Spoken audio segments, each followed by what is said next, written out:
and welcome back to Cybernation Uncensored. I am once again your game runner, and these are my lovely victims. I mean, Blade Runners. Players. So, Hello!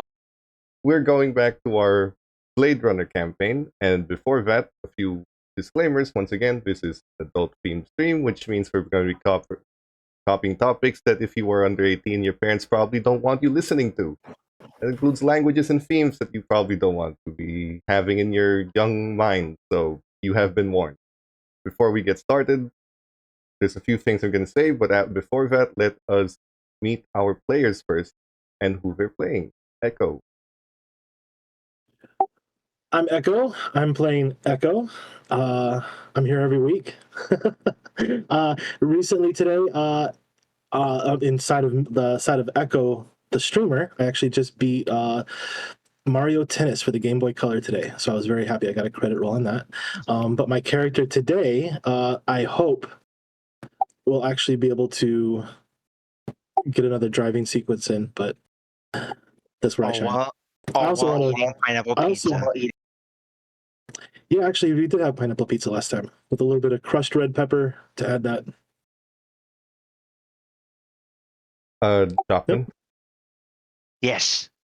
Hi guys, I'm Michael Shockman. You'll have to excuse me for today if I seem a little bit out of sorts. I am dealing with some insomnia related issues.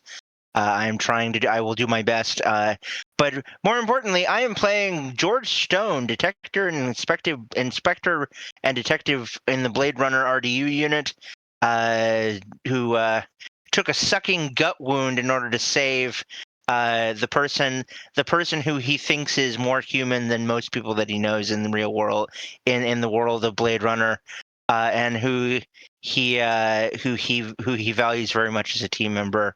And would do it again 100 times over. And I look forward to being able to play sniper and hopefully not get hurt again so I can let my wounds heal. Yeah. George Lee. Hello, I'm George Lee. I play EV1-9.3 or just Evie.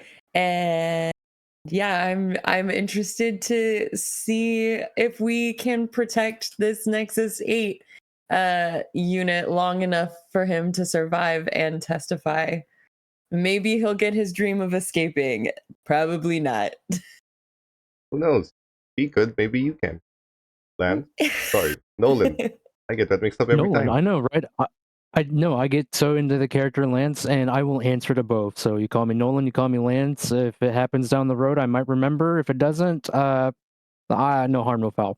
But anyways, I'm Nolan North. You can find me here in the Cybernation Uncensored Discord as one of the community managers. Just kind of like say hi, or if you need to like chat with somebody, or moderators, you can always ping the moderators in here. And then besides that, I play Lance Rogers, a RDU detective, resident old guy, Blade Runner, a weird father figure to the crew, takes care of the crew, wants to make sure that nobody dies on his watch because the last time that happened, there was a lot of paperwork involved and he didn't talk to anybody for days. But besides that, there's a reason why he does what he does. So you have lost me. Yes, I have. All right. So, like I said, before we get started, Shockman has informed me that Silver Phantom's having a bit of a rough day. I'm not going to get into it, private matters and all. But because we care about our community here, no matter how large or small, I am going to give Silver Phantom a little bit of something before he leaves, before he has to leave for private matters. So, Silver Phantom, if you're listening, at any point before you leave, you can toss me a name of an NPC, either someone that exists or someone you want to exist. Put in the chat, and he will rain hell on the players. Oh no. No. At any point, Blame it me, can Silver be Phantom. Holden, it can be Anders, it can be Emma, it can be an NPC you want introduced, it can be someone's third cousin twice removed, for all I care. Put them in there, and something will happen. Whether it's good or bad, that'll depend on when you put them in and when I read the message. But I will read that message, and they will show up, and you get to do something to these players. Hope that makes your day a little better by making our players' day a little bit worse. We love you very much, Sober Now- Phantom. We love you very much, Sober. Love you very much. Moving on. You were pulled out of the investigation from whatever was going on with that hospital bombing in L under the orders of Wallace. Whether you do drop that or not, technically it's still up to you. You were paid to drop it. You were told to drop it. Whether you will, your choice. But for now, your job continues, and while George still has a nasty hole in his body that's still healing, you were assigned to protect the Nexus 8, who is a witness to a high-profile murder investigation against the Bratva, one of their top-ranking captains. His life is in danger, and Evie eventually did find out that the DA seemingly signed off with Wallace has offered him a chance to live off-world and not be hunted by Blade Runners in exchange for his testimonies, if he can be kept alive, that is. So, you have it's your 4th shift in the day, which is technically downtime, but again, some of you stayed up, some of you will sleep, that's fine. He goes on trial technically by your 2nd shift by your 2nd shift of the next day. And that's when you have to guard him, keep him alive until then, and within and during the trial. So, until then, Evie was having a conversation with the man, and just sort of keeping it grounded, I guess, in a sense, or everything was okay until an intrusive memory just kicked in of something akin to a trench in a war zone.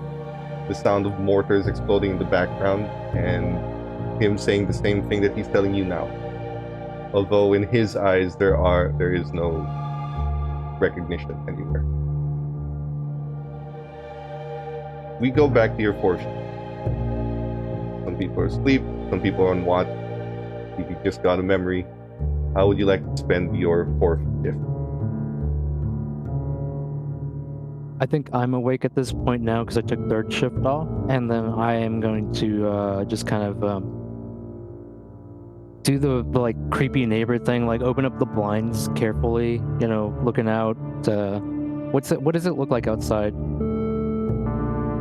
You are on the base of a hill, but that hill and these houses are located slightly elevated compared to the rest of the city. So you can see the city skyline a little bit, peeking through the forest and the grass. But the main outside area looks like a neighborhood. There's no one here. There's no one on the road or anything. It's just clean road. On the other side of that road is just the grass, so there's no other houses opposing yours. And on the side houses, people's cars are already parked in, but obviously you don't know who lives here in this neighborhood. Okay. I look at everybody and say, "Oh, whoever's awake," I would say, "Coffee run, anybody?" George is awake. He's on the porch right now with the rifle by his side and just kind of sitting there, just sipping on a little bit on a thing of shitty dirt coffee that he made that was in the house. And he says, "I got coffee, but if you want to get something nicer, I'm fine with that. This shit is toxic." Boy, did you find it in the cupboards or something? Yeah, I think it's like 10 years old. Oh man, they don't make it like they used to anymore. No, they don't. There's an entire pot of it in there, but I think it might be off a little bit. I'm not sure. You know what? If smoking hasn't killed me yet, fuck it. And I go over and pour myself a cup, and kind of just take in our resident Nexus 8. Right, he's a Nexus 8. Okay. Yeah, he is. Yeah, he is, I think, yeah. I like to imagine that the coffee is basically like Starbucks dark, like ultra dark roast, like Christmas brand from like 2012. Rubs his temple and waves it off. Good. More for me then, and then I take a first sip and 10 years old. It's probably really just nasty. And Well, it's also got a packaging of synth coffee, and it says no expiration date. So, whether you believe that perfect. It's yeah, and like, you know what? If it's good for the government, it's good for me.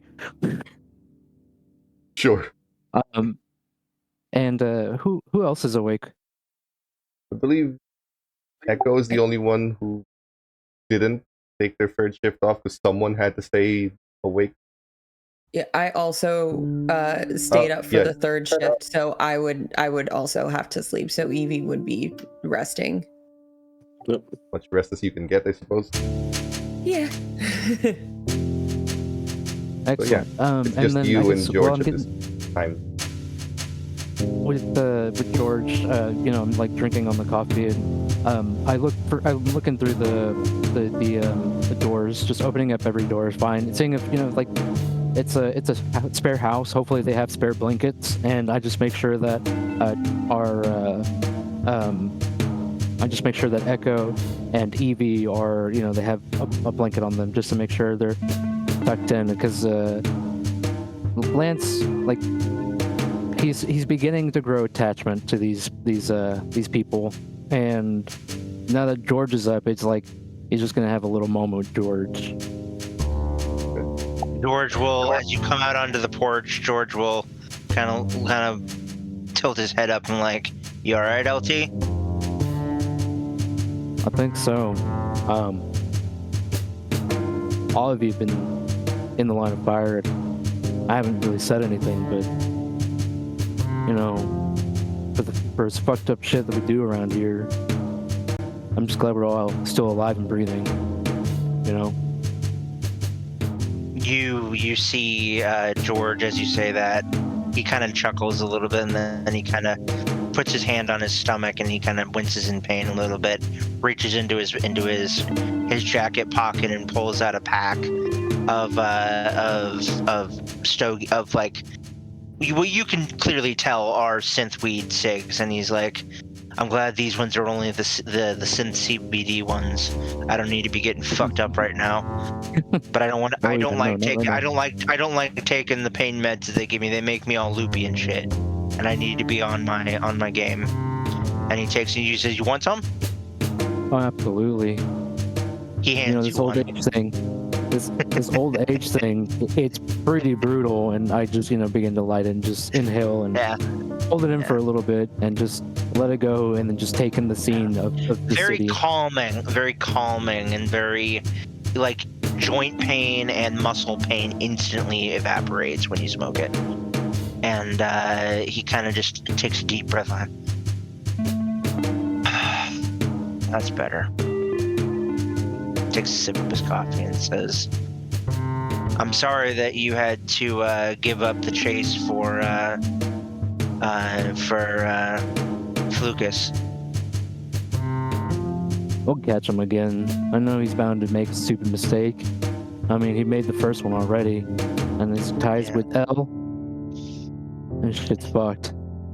Dude, we got, from what you told me, from what I heard after I got out of the hospital, we got so fucking lucky, like, and you see him kind of realizing, he's like, I think that if I hadn't pushed Evie out of the way, I think that was Elle who was making that shot. Had I not done what I'd done, we would have a new human who was one head short, and that would make me very, very upset. But yeah, I mean, don't get me wrong. I mean, she's still a replicant, but you know, Yeah, I don't know. I guess what makes her life less than ours? exactly. I mean, after all, what makes us human? Title card. Sorry, broken the fourth wall. But yeah, so like Lance, you know, as the conversation goes on, I feel like, and then Lance kind of just like looks at you, puts his shoulder I put my hand on your shoulder, kind of pat it a couple times, and get up and go back inside, and kind of like go back and reassess what we're doing, and Alright. Kind of. I know we got told to drop the case, but we have the data bank here. Did we get that information, guys? I can't remember if we looked at the. You have information on memory of We did look the into thing that they we did stole. look into the memories. Yeah, we did look into the memories. The thing that they stole was memories of Neanderwal's team. And Yeah. the 4 people that were part of something called a doll hunt, which was That's right. entirely illegal. And you will find inside of the duffel bag there is a non-registered, old school like laptop, not quite KIA level, but sophisticated enough that you could at least use it to do basic playback. Cool, awesome. So my notes make sense. I shorthanded my notes way too short, and Also, was one grasping at straws for a second. you should have 4 plus 2s, and now Birdsville is given disadvantage to whoever's going to make the next roll. It's off to a great start. Thank you, Birdzilla. While you guys have that conversation, surprisingly, nothing happens. Wow. Now I'll remind you, Lance and George have slept through their 3rd shift. You're awake on the 4th. So by the end of the 2nd shift, you're either gonna have to sleep again or take some stress. Yes. For the others, Which you're I on a think I'm regular clock. adequately ready. Which means on your next shift, since nothing happens, what does Evie do? And later on, Echo. But what does Evie do after that conversation? Because you're taking your last shift and taking some downtime immediately after having that talk.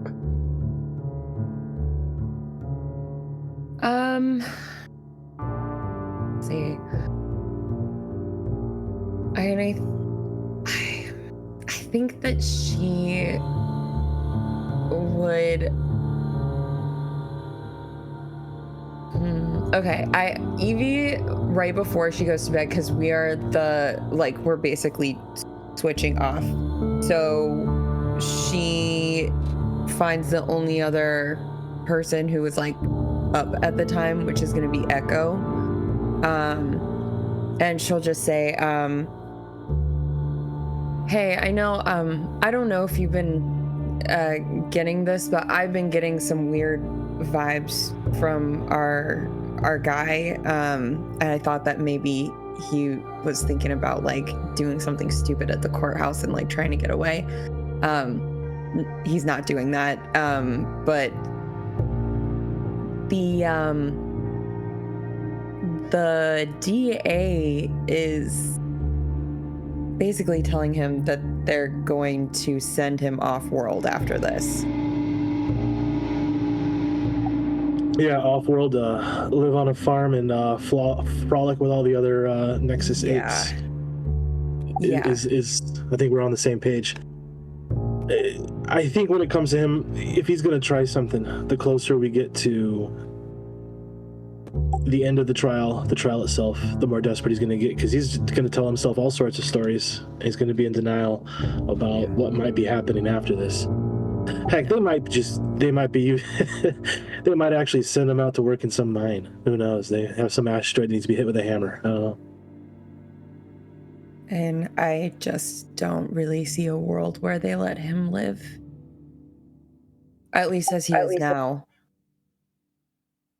But, and he's trying to lie to himself, so that'll keep him calm. Yeah. But when the realization comes, he might. Yeah, just. So we got to protect him from guns inside the house as well. So he might even try to get rid of himself to not give us that win even. Yeah.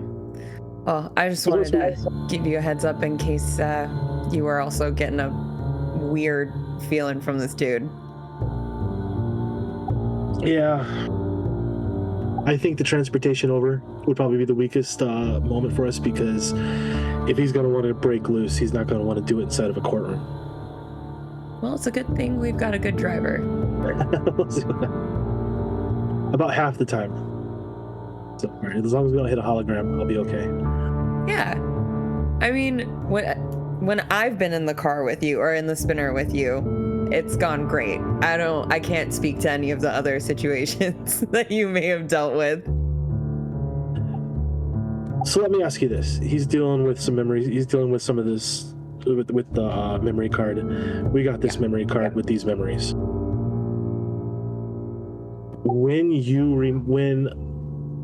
a replicant remembers something, do they remember it the same way we do? Because I know that when we remember stuff, sometimes we rewrite it, and we're re-remembering the last time we remembered it, and there's kind of a loop that happens. Do you guys just have it stored someplace, and you just guys access it with memory, or I mean, how does that work with you guys? I don't think that we can rewrite it. To my understanding, it's more akin to watching a vid of some kind. That's kind of nice though, because you start with us, we remember something enough and we actually lose fidelity and you forget the faces of people you once knew. So I was always wondering that. It'd be kind of nice to have that. Yeah, that does kind of sound sad. If you lost someone, you wouldn't be able to remember their face anymore. Oh, just old friends you used to know, teachers. That's just what happens with memories. They decay, and the only thing you can remember is the last time you remembered it. It's the way the human brain works. But that's the one thing everybody talks about, you guys wanting to be human, and sometimes it's not always the best goal to have. Unless you want to forget something. That'd probably run into a problem.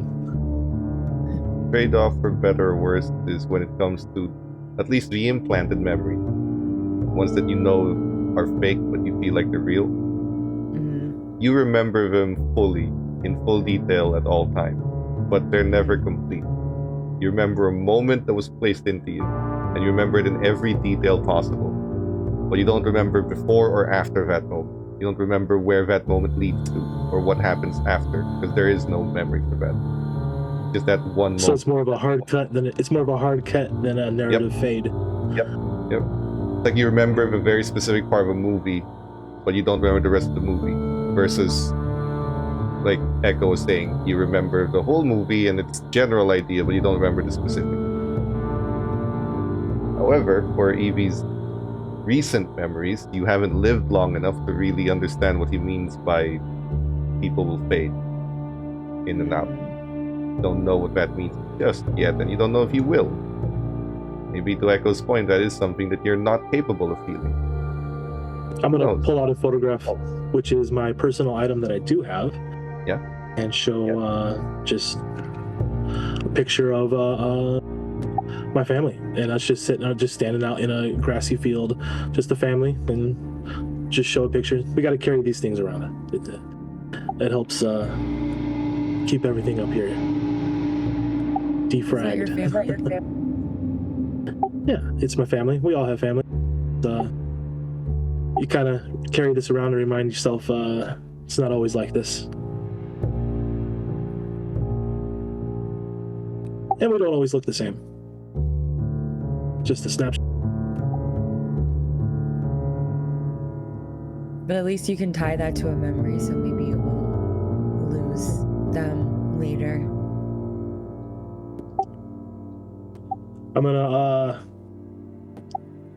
I think I'm just gonna take a walk around and do a patrol. Yeah. Check everything. I'm gonna check him. I'm gonna see how he's doing. The actual replicant 8. Make sure he's not acting weird. No, he's actually gone to sleep by now. But interesting thing, Evie, Mm-hmm. can you roll insight with disadvantage Sure. because of Oh. Virgil? There are 4 plus I 2s should if you'd like probably- to undo that, or just take it on the chin. Your choice at this point.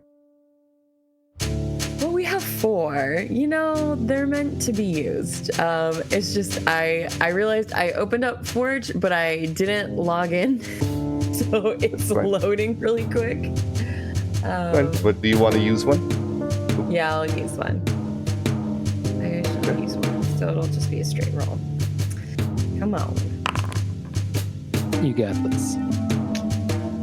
One success. You see the photograph.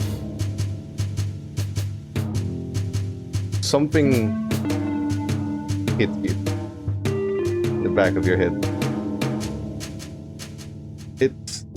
It's not as clear as what you had with this guy with the next 8 you have right now, or even when you were walking down this hill the first time. It's not that clear. It's even more vague than that. It's just flash imagery. If you imagine the scene of like a shaky cam in first-person view, looking at it on a monitor, and some voice, not even yours, not even the memories you hold, but like speaking to you. That'll do. That's it.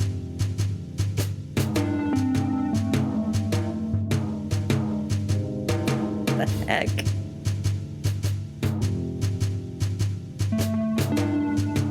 That's it. That's all I get. Okay, but I don't see anyone saying that. I only just hear the voice. You're looking, because you're looking, your perspective is looking at the monitor. It's got this photo on it. Same photo.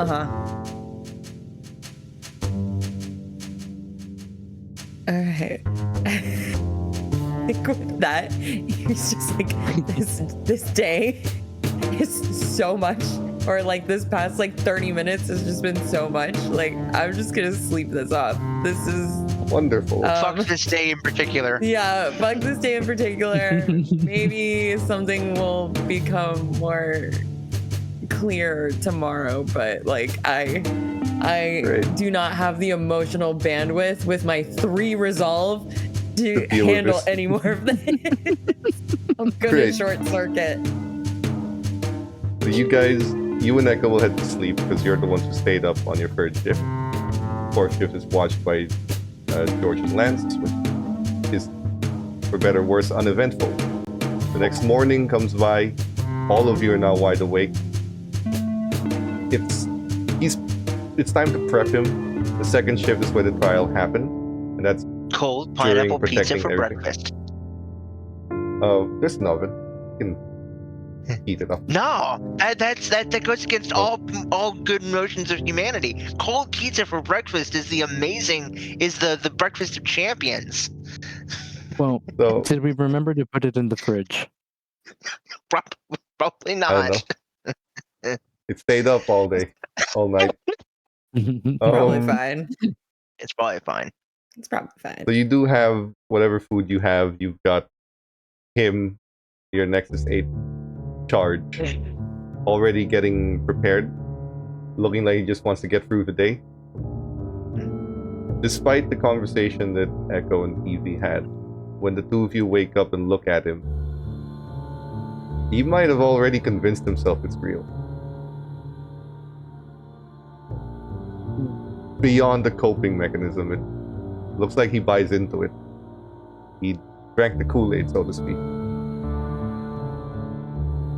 I think there's a reference. I like looking at everybody. I kind of tap on everybody's shoulder and just say, "Hey, other room, just a couple seconds." Yeah. Let's see. What's up? Nom nom nom nom nom. This fellow, seeing as he really believes in what he's doing, I think it's gonna make it a whole lot easier for it to come to terms. Kind of like an old book I once read, something to do with a rabbit. Lenny, keep looking out there. Yeah, look for the rabbits. Yeah. You know what I mean? Yep. So, maybe we tell him we just got we're with them till we got a contract to go with them after the trial. Make sure he gets to the export.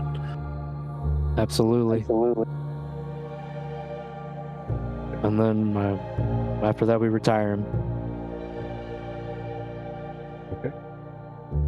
So, during your first shift, while you're preparing everything, arming yourself, you're allowed to do. It's a high-profile case. You are allowed to walk in that courtroom with weapons because of your badge.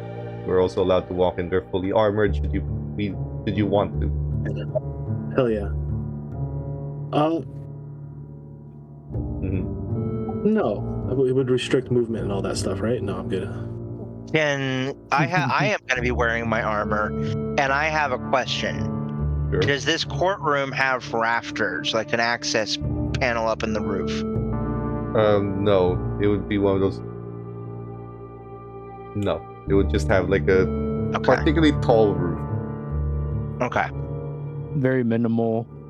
Yes. Damn. Very minimal, Okay. very bland, gray spaced out like off-white walls with the wooden Are there going to faded be a blocks. lot of people in here, or is it just going to be like a basic like testimony type thing? press people. This is a high-profile trial, so there's going to be press. There's going to be, unfortunately, for better or worse, family of the defendant. Yeah. Which would be Bratva. There's the judge, the bailiff, a few guards, you guys, but mostly the press. Okay. What's this guy's name again? The next date. You don't know who the guy on trial is. Oh, the Nexus 8 though, the one that we're protecting. Do we know his name? I don't think he ever gave it. You gave it. I want to think it was like Vic or something like that, or Victor. It was like VCT something or other like that. Well, if I did give it, then yeah. But Yeah, VCT 109.2-3. I don't remember him talking about, but yeah. Yeah. Are there windows in this place? In the courtroom, yeah. Outside. Okay. One window, but it's not. Like a bay window, like a bay window. No, it's like one of those windows that has a cross section but can't be opened. Okay. Does that, from the outside, does that show a good place? Is that a good vantage point of seeing the defendant stand? No. By design, there is no view from the outside that shows the place where doesn't show the judge or anything beyond that wall. I'm gonna have to be in close range for this. I'm not gonna be able to set up Overwatch. We should have thought about this ahead of time. But you are still on your day off, so if you don't want to go up there, well, it's true. And you can always stay watch outside. I will look to LT and I will say, LT, if things get real in there, I won't be able to help very much. I'm happy to try and post up on one of these buildings over here with my rifle, but I'm going to have limited visibility, and frankly, I don't think you want to have to tell Iffy that her brother is dead. No, nobody wants that. No, but I think keeping you outside somewhere, kind of hidden. If there's any strange movement, at least you can relay it to us, and we can anticipate something if something happens beforehand, or if something does happen, you can watch for any potential perpetrators running away from the scene, anything suspicious. But you're out of sight, out of mind for yourself, and at least for then, I know you're safe, and maybe we can even get you security just in case, you know. I would prefer to be on my own, but just so I draw less attention. But yeah, no, and I kind of look up to the buildings around. Is there a place where I can, like, either from a window, like with an abandoned apartment or something like that, or like a rooftop or something like that I can take up Overwatch? Not abandoned, but you can make the owners give it to you. Stay discreet about it. Okay. I will go ahead and do that, and I will set up a sniper post up in the best possible vantage point. Sure. At least you'll be able, since you can't go in the courtroom, you can look at the very entrance of the courthouse and the road in front of it and see the cars coming and going. the rest of you, again, your first shift is generally just preparations. Your second shift goes to the courtroom. Will any of you be armored? Lieutenant, I don't. I think it might be best if I stayed like glued to this guy. From the time we take him out of the truck till whatever happens, I'll stay with him, next to him. Even if he goes up on the stand, I'll go with him. As a Blade Runner, I think everyone can understand someone with him at all times. I believe that'd be a wonderful idea. That way, there's a little bit of grace to being a little unknown as a Blade Runner.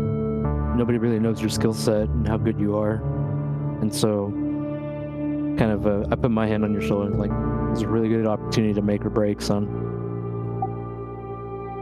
I even polished my shoes. I'm in my full post academy uniform.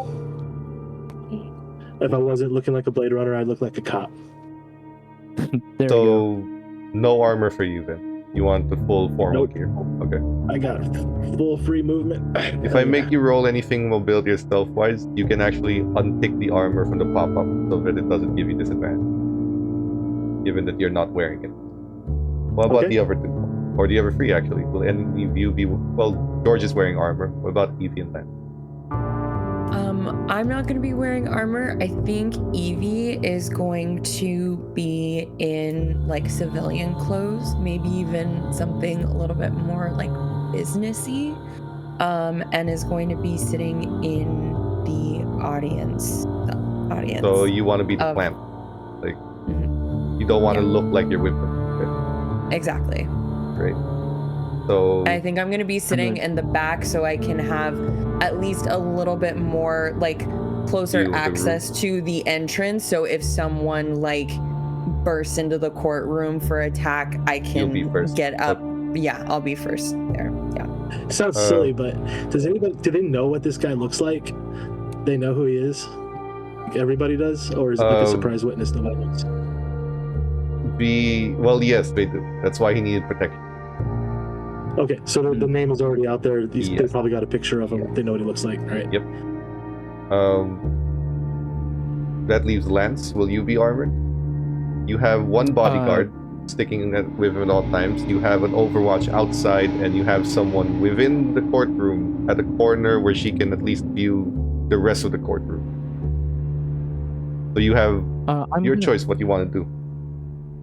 Yeah, I am going to wear the police what's called the undershirt, and then that's just going to go underneath the normal long trench coat that I wear. But in the trench coat, I'll have the Ender assault rifle tucked in enough to where it looks like it's just like a part of my leg, and I'll walk with a slight limp. Just play the old man part for a second. Should we, Lieutenant? Could we throw armor on the skin job? You can. We do. I mean, I'm just thinking it might be nice. You either spend a promotion point or spend one of the armors you do have to spare. I'm not wearing Evie it. isn't wearing it, and I can give him mine. Hold on, no. Or if anything does happen, well, as long as he gets his information out right, then we can remove his armor and then tell him how it really is, unfortunately. And then that way, if shit does hit the fan, we can convince him to rip his armor off, or we just retire him then and there for failing to comply, and then we get your armor, Echo. So you I put hate to see armor it that on. way, but Yep. No, that's right. Yeah, that sounds good. Okay. Guess it would be a little concerning for you how casually they talk about this, but you have a job. Nah. Do what you gotta do. She's not not disturbed concerned by it at all. It's like, oh, it's whatever. Okay. You drive off. Head off to the courthouse. It's looked as it has naturally. However, just a bit. Somehow, the last 20 years or so, it looks even more gloomy than it has before. It looks a little more dead inside and soulless. I have a question. Are we all on comms for this entire thing with like You like should either be. subterminal or the ear things? Earpieces. Okay. George will, all while this is going on, to try and keep everybody calm and kind of add some levity to the situation, considering how morbid this whole thing is. He'll be giving like a play-by-play of every fucker on the street that keeps on going by, specifically pointing out that one of the guards who's in front of the thing, he's pretty sure to shat himself. Because he should not have had that chili dog at 9:30 in the morning. Okay. There's a bit of humor as you guys walk into the courthouse. Obviously, it's surrounded by press wanting statements, but you are protecting a witness.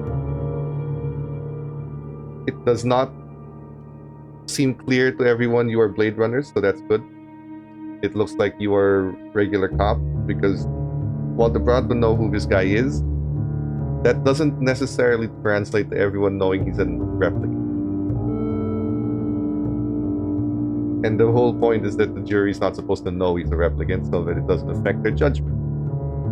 For now, he's been given false identification, so that his statement can be taken in as it is. At least that was the arrangement that the DA wanted. So you bring him in.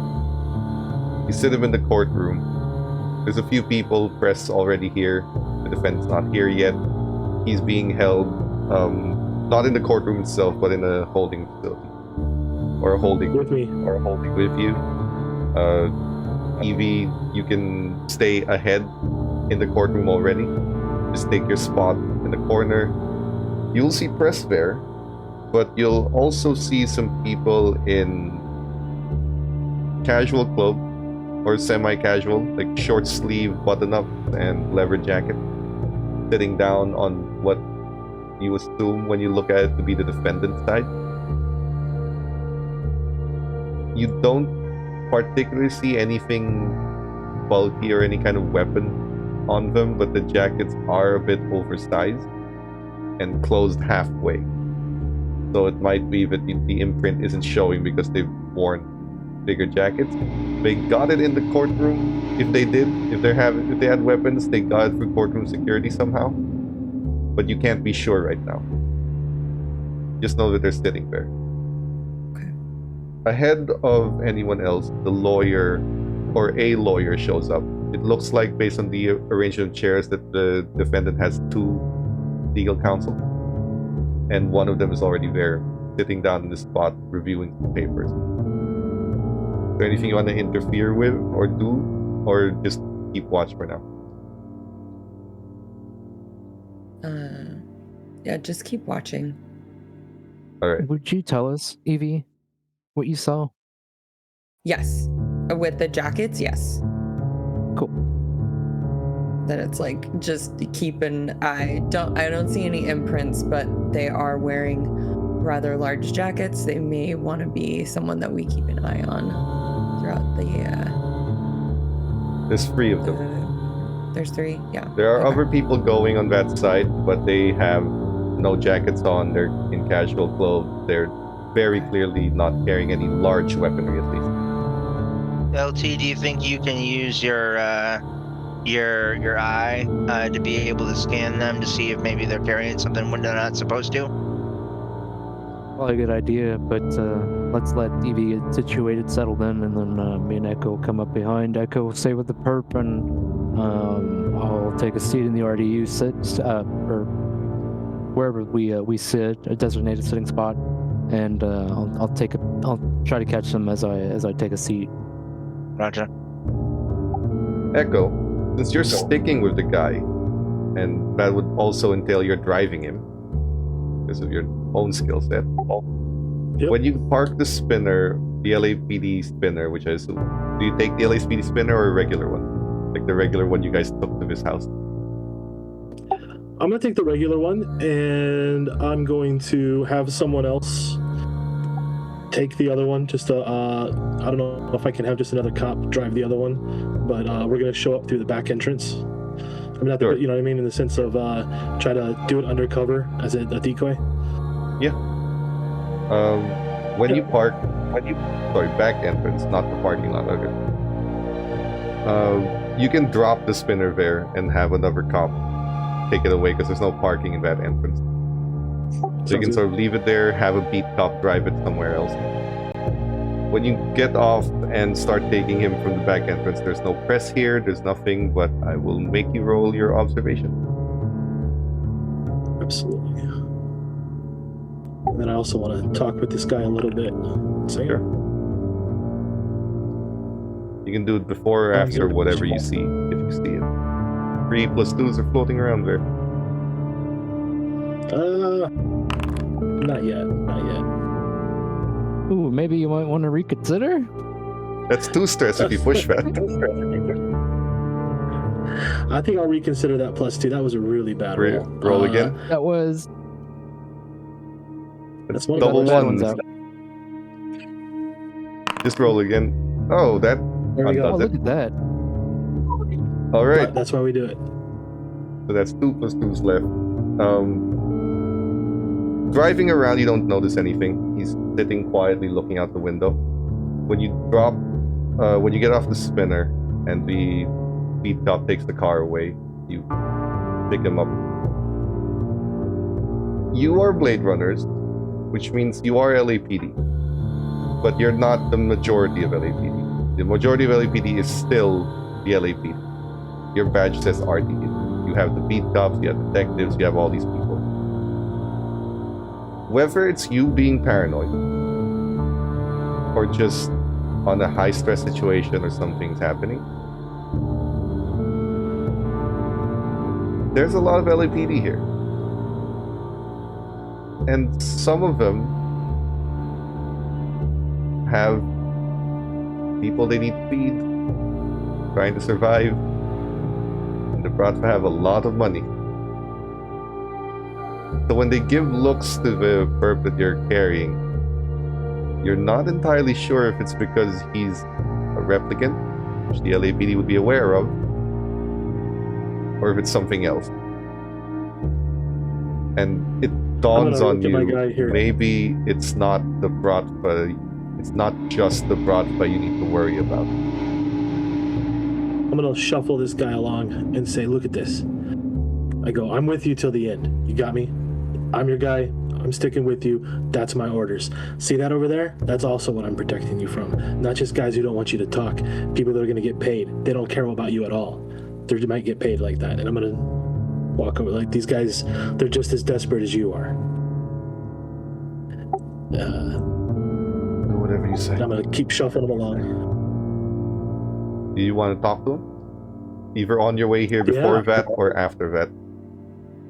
While we're waiting in the cell, I'm gonna say basically the same thing, which is, Vic, I'm gonna be with you till the end. Those are my orders. Anyone in this courtroom tries causing you trouble, even my own team, you get any threats, anyone gives you bad vibes, you talk to me about it. Until your ticket gets punched and you're out of here, I'm with you till the end. I look him right in the eye. Thanks. I appreciate it. Everyone is a little unfriendly, but I assume that's because of what I am. That's something else, but you're right. You're right. It's weird. I wouldn't even be on your radar if I didn't see something unfortunate. I've been protein farming for 10 years now.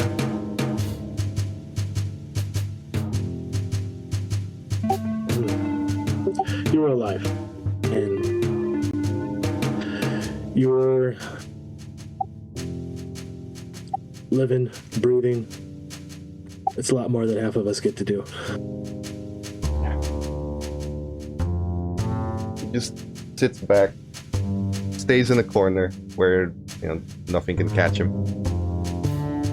It is a bland room.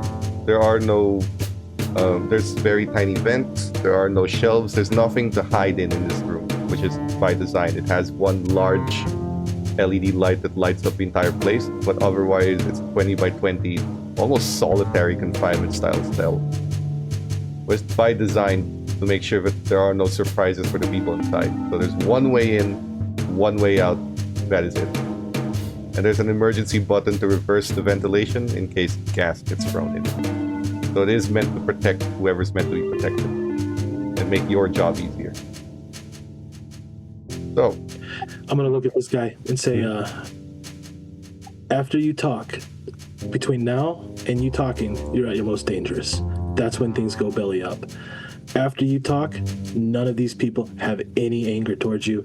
They're not gonna do anything you've already done. There's no reason they're gonna put their neck on the line to wipe you out after you've already given what you have. So we gotta get to that point, and then you're okay. Yeah, I understand. Thank you. Thanks. Just leans back. So, when the second shift starts, not immediately the trial, not even immediately his witness state yet. In fact, you don't even have to bring him to the courtroom until it's his turn to speak. Keep him alive. So the trial will start without him in there. So while you're holding him there, Land and Evie inside the courtroom as the trial begins. As cop, you'd have an innate sense, even Evie, you'd be given the knowledge you need. So you have an innate sense of understanding when a case isn't too strong, or when the defendant's lawyer is Johnny Cochran, let's say. The defendant's lawyer is good, tearing apart everything. A star witness testimony is about the only thing you can come up with that would seal this in a nice little bow, especially with how distorted the law has gotten in 2040s with the interventions of corporations, first Tyrell, then Wallace. Things have gotten a bit out of hand, and certain rulings that judges would refer to or lawyers would refer to in the past that would define things have been overturned or changed for better or worse. But at the moment, the prosecution is getting destroyed. So, before it comes time to get to the witness statement, I want the two of you to roll observation. Excellent. I was about to ask when I got to roll that. I am curious. Do either LT or Evie Advantage for mention this over comms? Like, do they mention that this doesn't look like it's going to be good? Do you? It's just what you guys understand. Do you say it to everyone else or just keep it to yourself? You're the only two in the courtroom right now. I think I would do a play-by-play commentary. Also, we had some really bad rules. I'm gonna take one of those +2s, mainly because I want to be. Hopefully I want to be focused on this courtroom thing. I'm hoping Lance would be up. So sure. So one of the pluses is gonna be to re-roll it. Same for Evie, but there's only 3 left. When Lance uses his, there's 2. So George will kind of chuckle and say, "Great, he's got the Chewbacca defense." Yeah, I'm just gonna let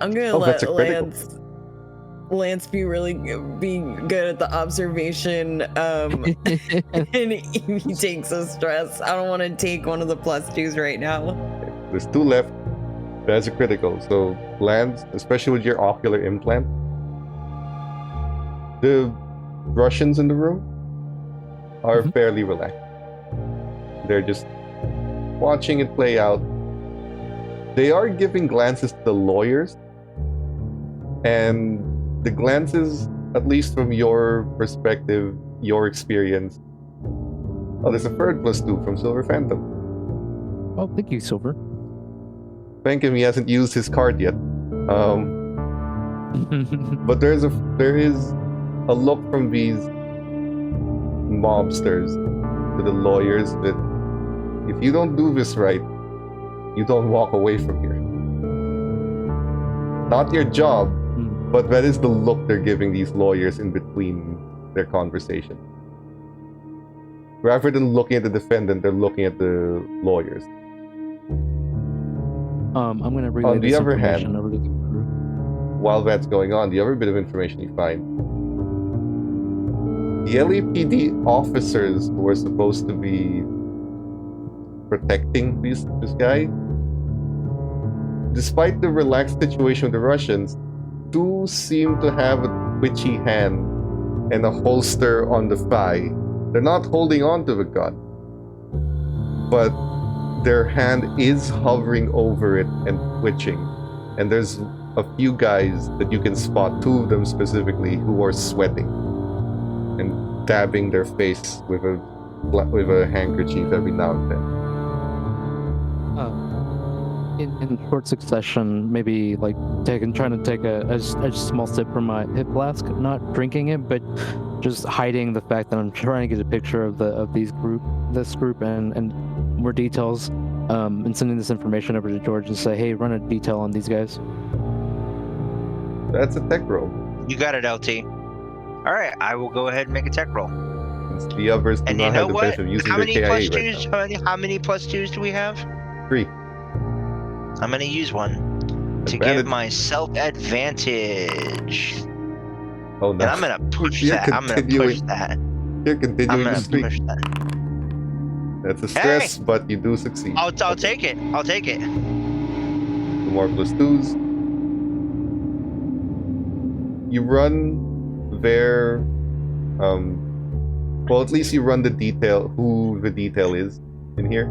Obviously, using the KIA in the courtroom is not allowed, but when you send it to them, they can see, or specifically Lance can see their names tag. So when you run that by George running the list of officers that are supposed to be there, again, the list of officers that are supposed to be there, those 2 you see sweating are not on that list. George does not mention a name that matches the 2 tags that you see. And when you ask, again, in conjunction, when you ask George, hey, the 3rd plus 2 from Visual Junkie. But Nice. in Thank you. conjunction, Yeah. when you ask George to run those 2 names, they are LAPD, but they're not assigned to this gig.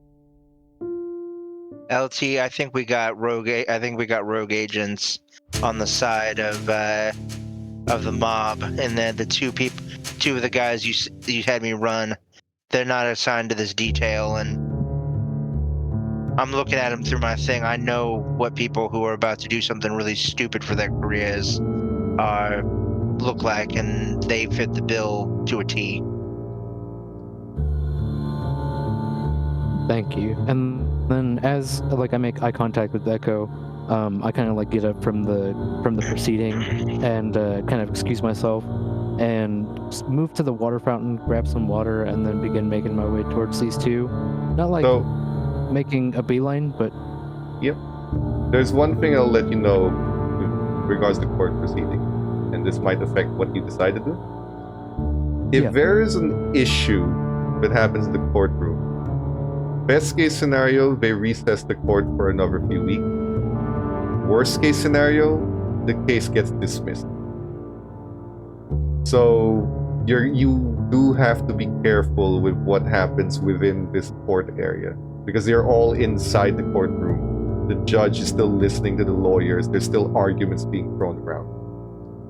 So just keep that in mind, because you might extend your job longer than it needs to be. Depends on what happens, how hostile things are, but you do take the cup of water and you approach them. Or one of them. They're in separate areas of the room. I just kind of sit, like if there's an open seat behind them, I just kind of take my seat and just kind of do the coughing noise, like the and take a seat. He looks like he gets spooked a bit and just nods at you. I'd give him the nod of acknowledgement and just kind of just observe him for a little bit. He's now tapping on his knee rapidly, and his right foot, the one that's next to you, as you're sitting on his right, is a rapid tap of your heel while your toes stay on the ground, doing that now. Can I do an insight check on this guy? Just a bit more information on like I know he's nervous, but I want to see if it's more of a nervousness that tends to be from trying to do something really dumb, or if it's a nervousness because he's trying to do something dumb, but he doesn't want to, like he's conflicted. Right. Sure. You make that insight. I need, while you're doing that, George, could you roll your observation from the outside, please? I was actually about to ask, can I see them? Can I see all this going on through the windows? Well, you have to choose. You either have the vantage of the entrance or the windows.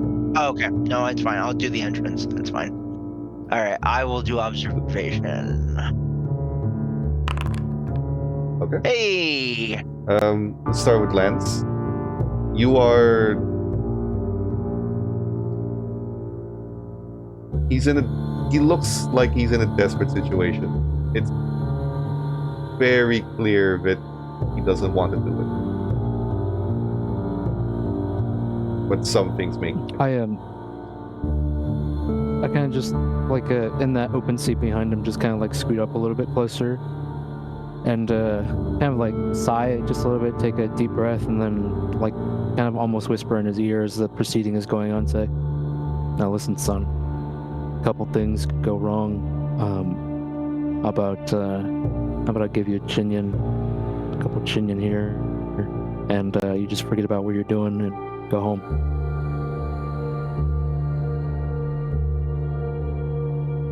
He just thinks. Can you roll your manipulation? Yes, that was one of the things I just upgraded earlier today. But don't spend the chinion yet, because he hasn't taken it. Okay, excellent. Oh, you've upgraded Excellent. something So great. I'm gonna yes, I did. With the empathy that I got. Remember to take out your take out the humanity points for it. Okay. 1. Yes. It's 5 from D to CFP. Yes, I took that. I had Okay. 6 earlier. Good. So he looks at you.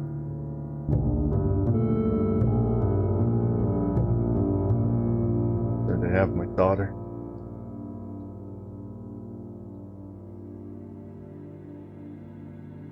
No. Between you and me, there's other folks here that'll pull the trigger. We'll figure out your daughter another day, but don't make this mistake.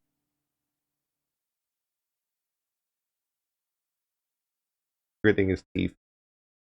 Not relaxed, but temporarily you seem to get them. There's the other guy who's still nervous and on the other side of the room, but temporarily this guy, he's backing out for now. On the other hand, George on the outside, you will eventually notice there's a black van parked outside of the courthouse right in front of its entrance that has not moved in the last hour.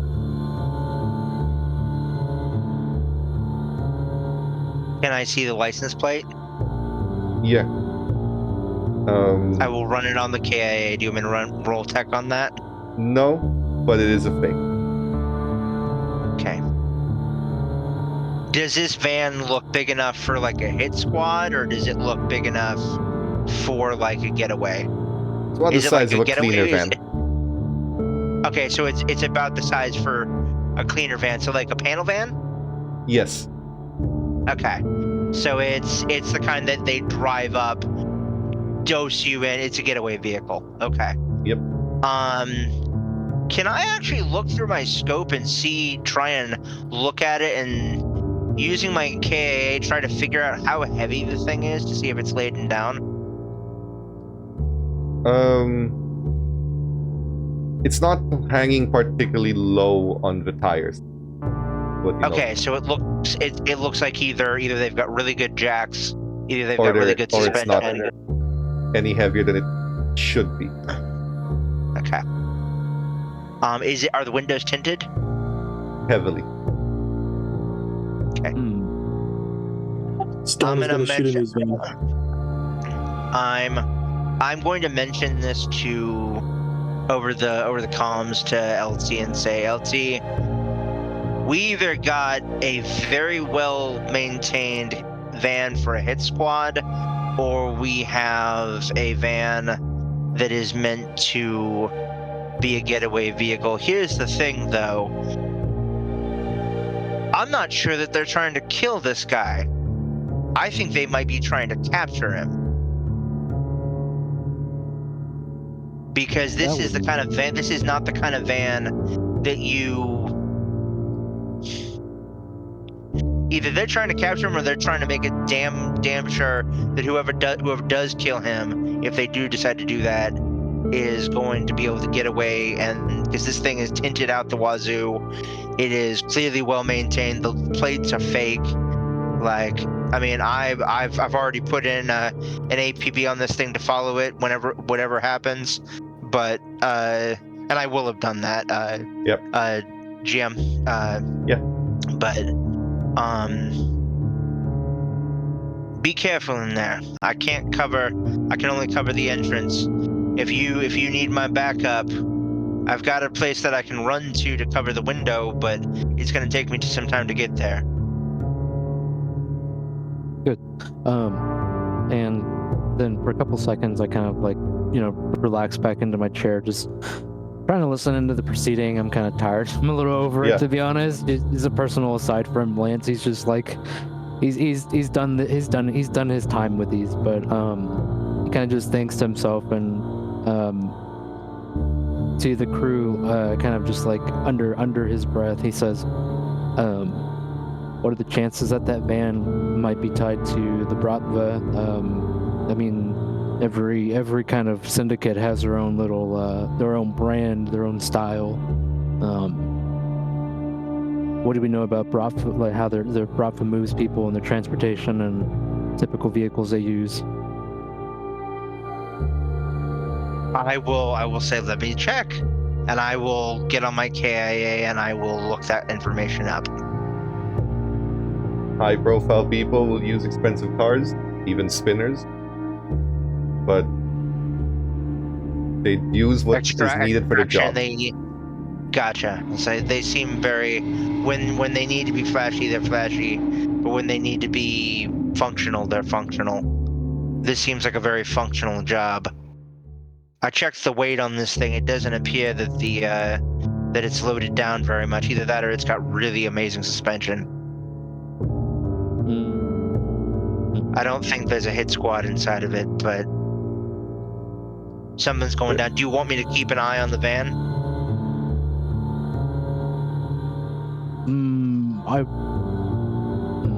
Or do you want me to reposition? Hold that thought, because there's a moment as you say that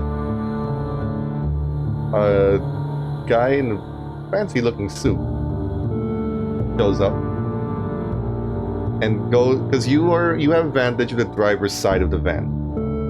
He's on the passenger side, but this guy in the suit goes up to him, and the most you can tell from your advantage is that a briefcase is given to the guy in the suit from the van. The guy in the suit nods and nervously fixes his tie and walks into the courtroom. The metal scanners and the weapon scanners there pick him up, and nothing is flagged on his suitcase. Heads up! Guy in a fancy suit just did a briefcase drop with the people in the van. I think I kind of motioned to, or like look at kind of where Evie's sitting, and I think this one's on you, Eve. Okay. While this exchange was happening between George and Lance, could I have gone over to the other cop, the one that was on, I believe, because I think that Lance and I are on different sides of the room. You are. You're in the corner. Correct. Okay. So you sort Yeah. of separated. He sat next to one. You want to go to the other? Yeah, I want to go over to the other one. So you're And doing this after George reports the briefcase. Yes. before. Before. Okay. This Sure. was while Lance they were is having with that the other guy. conversation. Yes. Sure. Yes. Okay. So you Yeah. approach him. This one isn't sitting. He's standing by the wall, Mhm. posing as one of the station guard. Okay. He just takes a deep breath. Just nods at you. A little shocked that you Yeah. stood next to him, but he nods. Yeah, well, I'm more like I scooch over to the end of the bench and sort of because I'm in like civilian clothes. I'm gonna like look over my shoulder and sort of just like give him a smile and like and a nod. And If you didn't want to, he wouldn't know who you are. Depends, you know, yeah. if you dressed in that certain way that he wouldn't recognize you.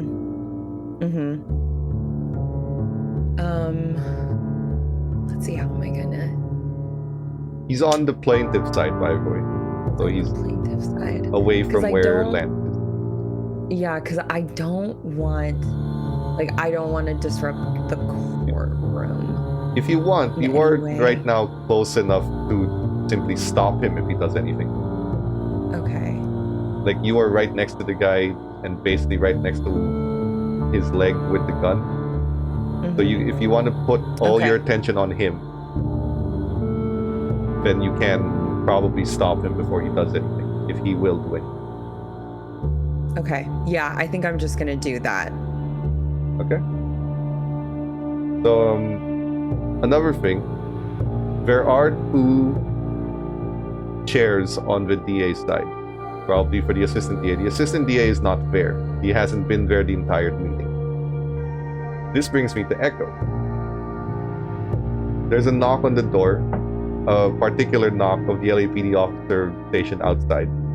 He does, from your observation, he is one of the LAPD officers that is not nervous or seemingly wanting to kill the guy. Because not all of them look the way that you think that you felt. Some of them look like they were doing their job. He just knocked, and basically you can open the door from the inside. Yeah, I'll open it up. Crack it. Is it time? The cop looks, not yet, but the assistant DA needs to speak with him. I'm not leaving his side, but you can send him in. The assistant DA goes inside, just nods at you, then looks at the guy. Can I observe? It's not like as he comes into the room, can I do some like basic observation to try to figure out, make sure this guy isn't like a stupid replicant in the form of a bomb that looks like the DEA, the DA? I'd say that has to be insight. Insight, because I'm just gonna do some kind of an ocular pat down. Yeah. He's a bomber. He's a bomber. A bomb I know, DA. the briefcase Oh. with the decoy, it's in the DA. I'll let you do insight on the guy. Oh, good roll. Okay, so here's what you see on him. He's nervous, sweating. He's got a black suit, white inner shirt. It's already starting to show some stains around the top of the collar. But when you look at his briefcase and how easily he's carrying it, he's sweating like a human, if that makes sense. Replicants, no matter what they are, will be more composed to this, unless they were already on the brink of falling apart.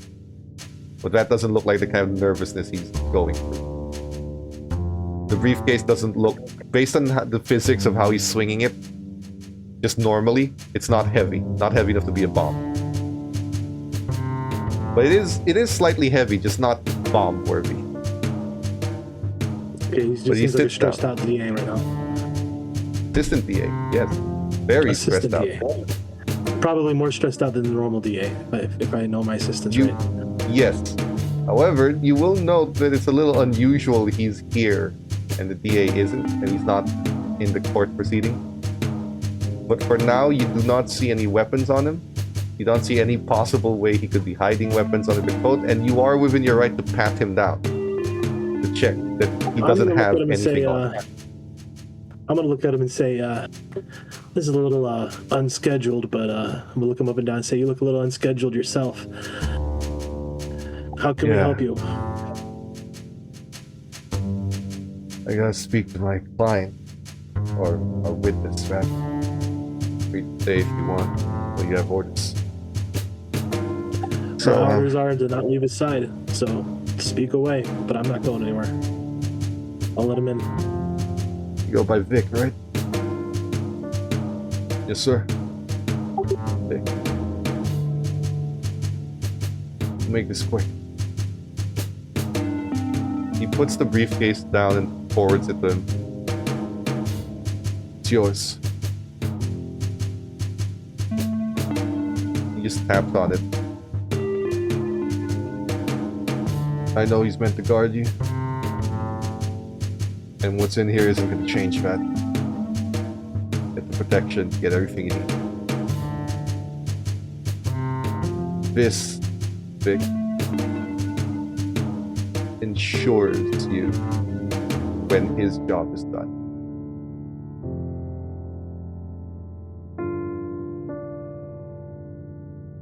It's real, sure.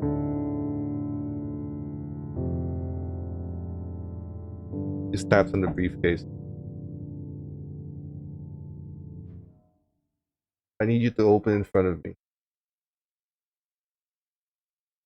But I need you to keep this out of his sight, and everyone else's but yours.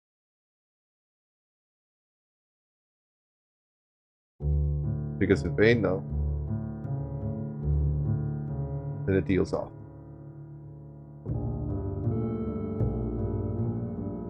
And he takes the briefcase and opens it slightly just to show that there's no trap or bomb in it. Opens it, but does not show you the contents of it. And he passes it to Vic, who does ultimately get saved, whether or not you get to see this, because you're here to protect his life, not to look into this case. So there is a limit to what you're allowed to do. And the assistant DA knows that. So when Vic opens it, he has to do it in a way that's away from your sight of what's in there. But what you do see is when he opens the briefcase and he grabs some papers, he's clearly reading something. He doesn't pull them out of the case. He's reading them while they're in the case. You can hear the shuffling of papers around, and a small memory stick that he puts into a personal computer. And then he takes it out and looks.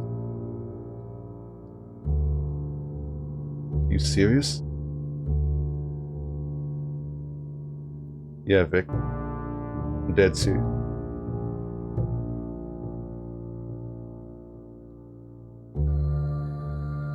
I get it. Closes it and locks the case. The deal's in place. It is. I understand. The assistant DA stands up. He looks at his watch. It's about time. Officer, if you'd please escort him to the courtroom. His state coming up. And the DA leaves, but the door remains open because you do have to escort. I'm gonna message or call Lieutenant Lance, let him know. Unexpected visitor. DA's assistant showed up. Everything's still going according to plan, but again, unscheduled visitor. Apparently, there's some kind of deal between the assistant DA and our witness about something to happen after he testifies. All I know is our witness is very reassured, more so than I'm comfortable with. Do we have specific orders to retire this guy? Because if the DA has other plans, I don't want to be stepping on any toes accidentally. I mean, your specific orders. Says watch him. just to be clear, was to keep him alive until he can give his statement. After that, you're done. Who cares? That's your job. All right. Well, let's make sure this goes as smoothly as possible for the DA. As long as they're happy, I'm sure. They'll send us more jobs. Yep. Okay. So you're stepping into the courtroom finally. You have a free R. If Echo wants to have like a body cam, that would allow George to have a view of what's happening from inside. Once you finally step inside, the replicant Big looks a lot more nervous than he was when he started. But when he steps inside and he's called to the stand, the VA, while the assistant is seated, there is a look exchanged that all three of you can very clearly tell the DA has been waiting for him and he hasn't shown up. So he was supposed to be there a lot earlier. But the DA does stand up, give his statement, talks about a sworn statement,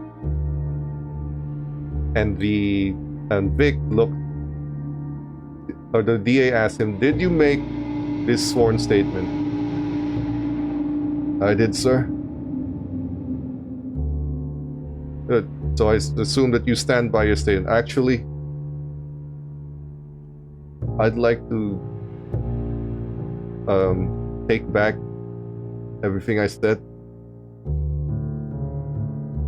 It was a bit hazy, and I don't think I can reliably say that I saw with full confidence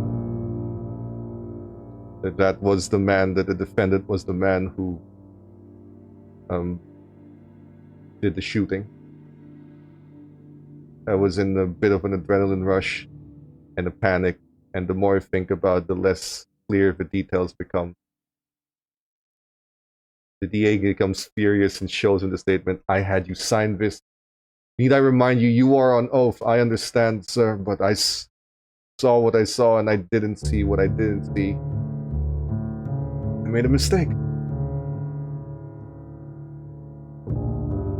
The courtroom starts erupting, as it normally would. For Evie and Lance, the two officers you're guarding take this huge breath of relief.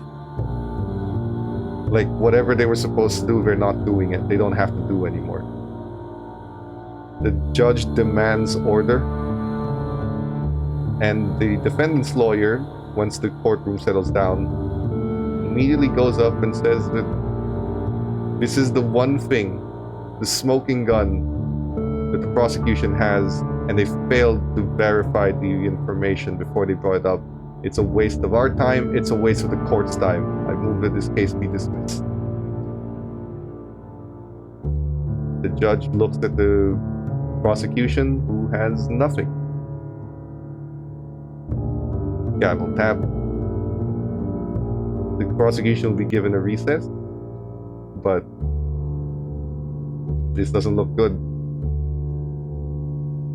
And everything goes into chaos as the reporters start clamoring for the center aisle, though they can't actually stand at the center, but they're putting their microphones out looking for a statement.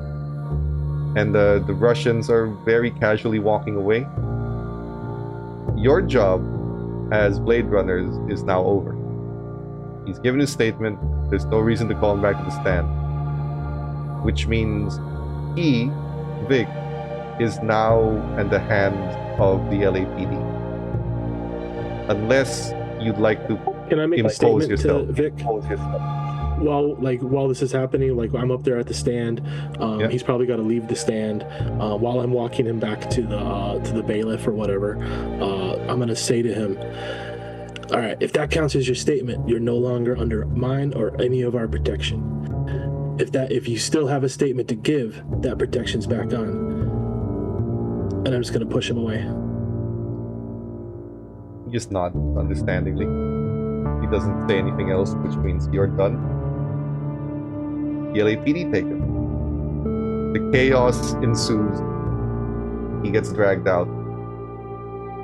Unless, again, any of you would like to impose your very liberal right as RDU to force, basically impose on the officers that you're going to handle him.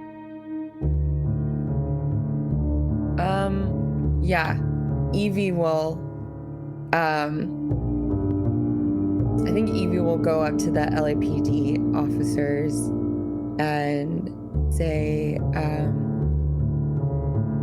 since we're going back anyway, and I already have a rapport with Vic, why don't you say I take him in?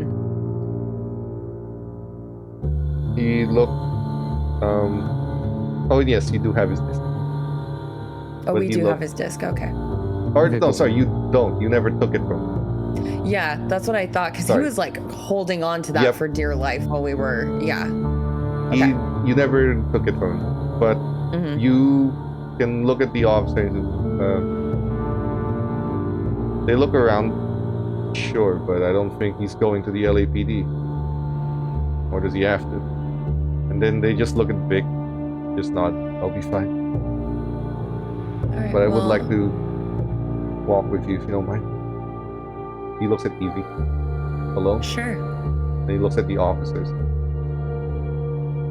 All right, back off. You're walking with him. I look at Lance and just like give like a nod, like I got this.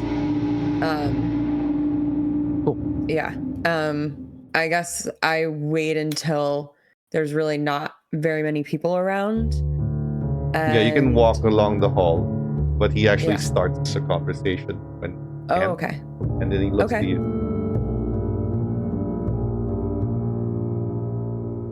I wanted to believe in the right thing. That people who have power are going to do the right thing.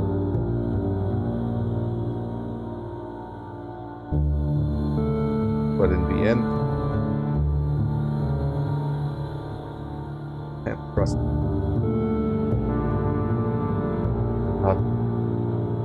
Not as I am. Not when I know what they want. You can think of me as a coward if you like,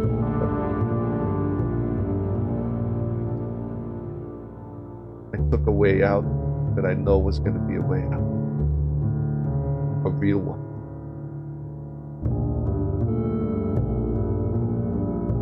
So what? They cut you a better deal?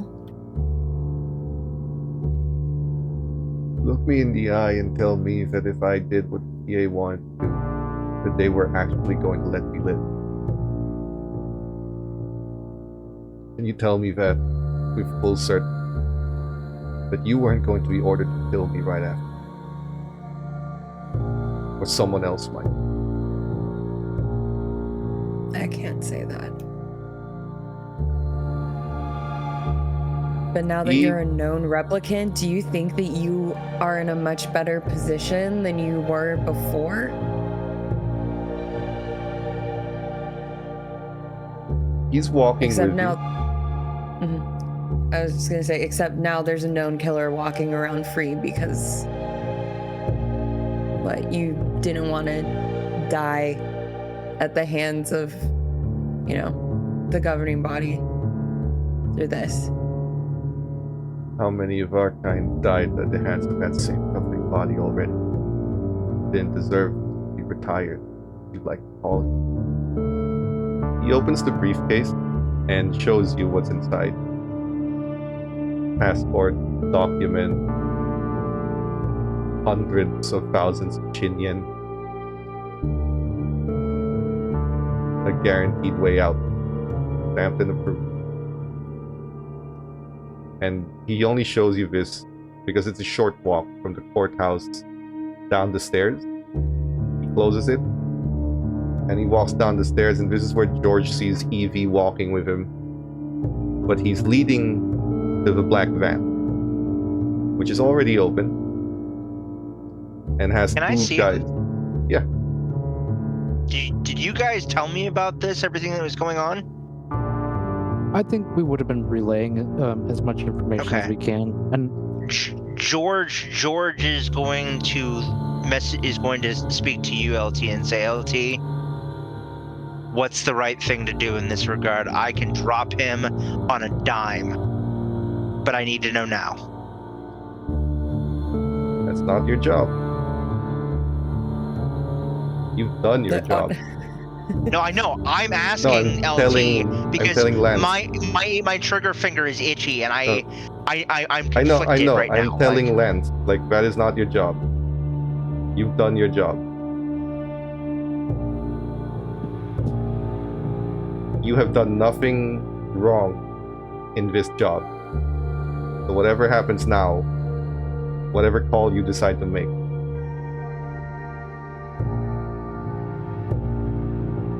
I take a swig of my hip flask, and I say, "Send it. We have his disc. We've seen the evidence. We can't be complicit in this."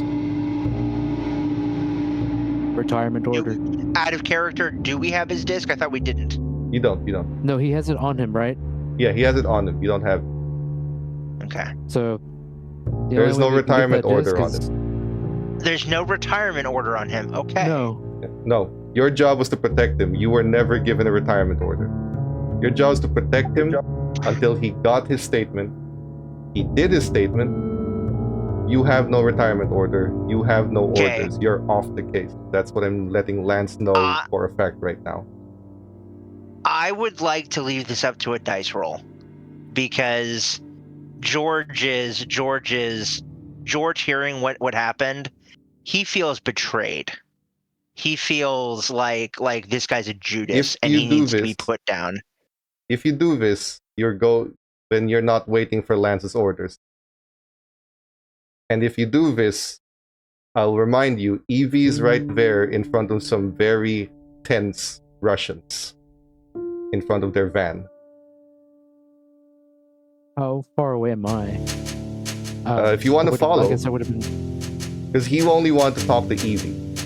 Otherwise, he'd be walking the LAPD. So if you want to follow, you'd be at the top of the courthouse staircase, and they'd be at the bottom. George do will have- George Russians surrounding will- all of you right now. Yeah.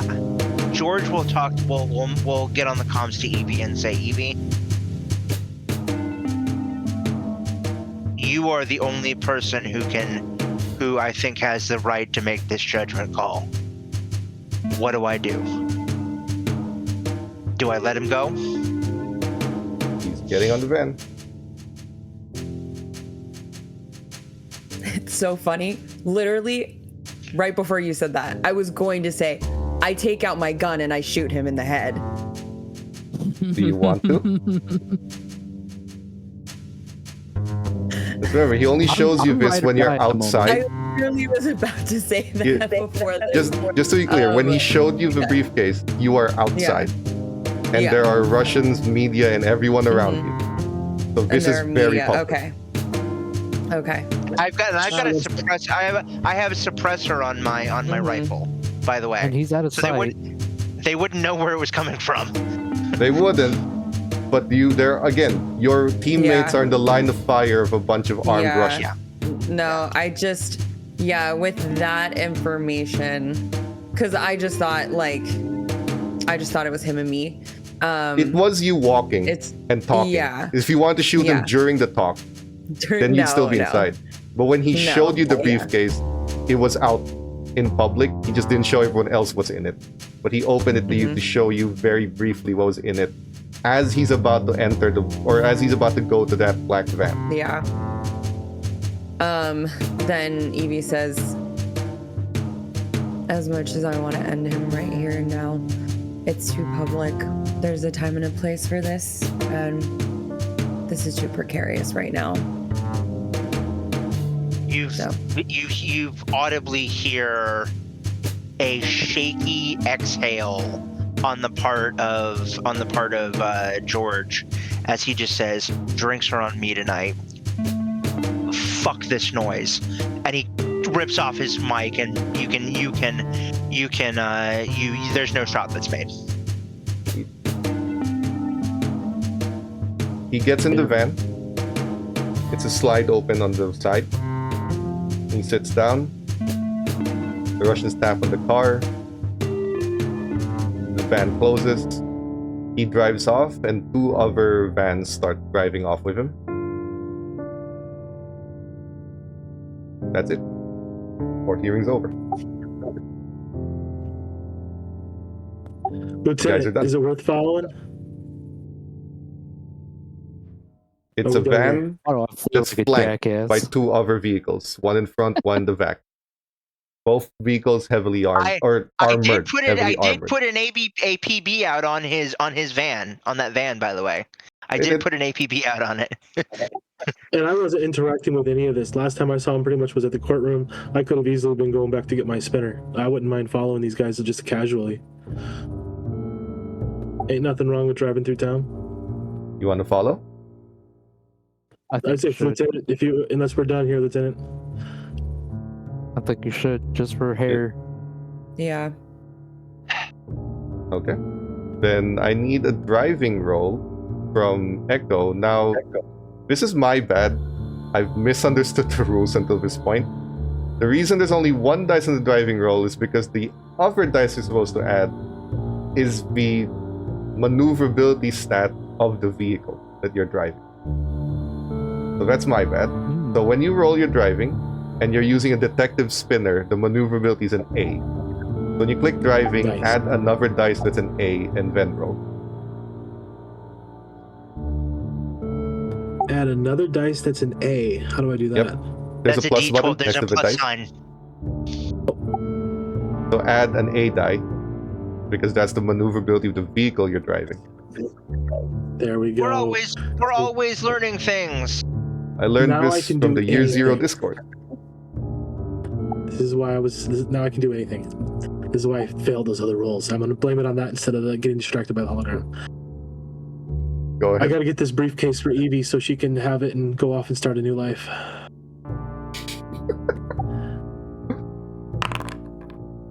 Great. All you need. You I'm start just following casually them. following a few cars back. Not So- expecting much. Just trying to see if anything interesting Well- happens. We'll call this the tail end of the second. Actually, no, we can call this like tail end of your second shift, start of the third, while everyone else disperses. Your job is done. You're given a day to relax. Where you follow them, Echo, is all the way to the spaceport. No delays. Oh, jeez. Hey guys, he's actually going off to the real farm, like for real, and I'm not even making a joke. They're actually sending him to space. Once you get to the spaceport, when they get out of the vehicles, at some point you did see them transfer vehicles and abandon the van. And then when they get to the spaceport, assuming you don't do anything, he's now riding with 2 armored vehicles, as in bulletproof. On the ground, mind you, so your spinner's riding low or high if you want to look down. When they get to the spaceport, he takes his stuff. He's been given a fresh change of clothes in the car. And Russians are riding along or walking next to him the entire time, bodyguarding him until he gets to the outside of the space shuttle. Shows their paperwork, and he gets in. And then he gets in the spaceship, the shuttle, and the shuttle flies, and the Russians leave. Job done.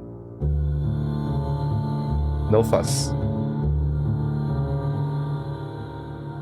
Yeah, win them all. Wow. Yeah, he actually got out of here. Here's to you, Robo Spaceman.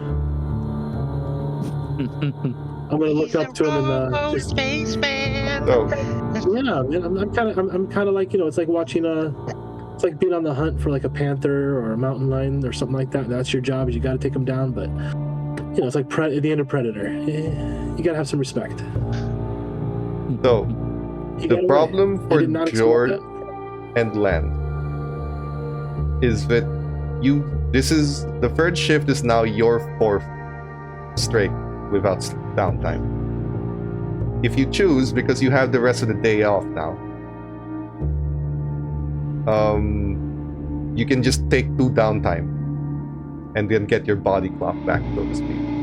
I am taking my first downshift and heading to Chang's Noodle Bar and Sake Den and fucking having drinks and having food. And I'm inviting LT or anybody else who wants to come, but I am going there for myself specifically. And then I am going home. I am going back to my sister's place. And I am going to sleep in my own fucking bed and just try and forget and bury the rage that I have at this fucking Judas getting away. Okay.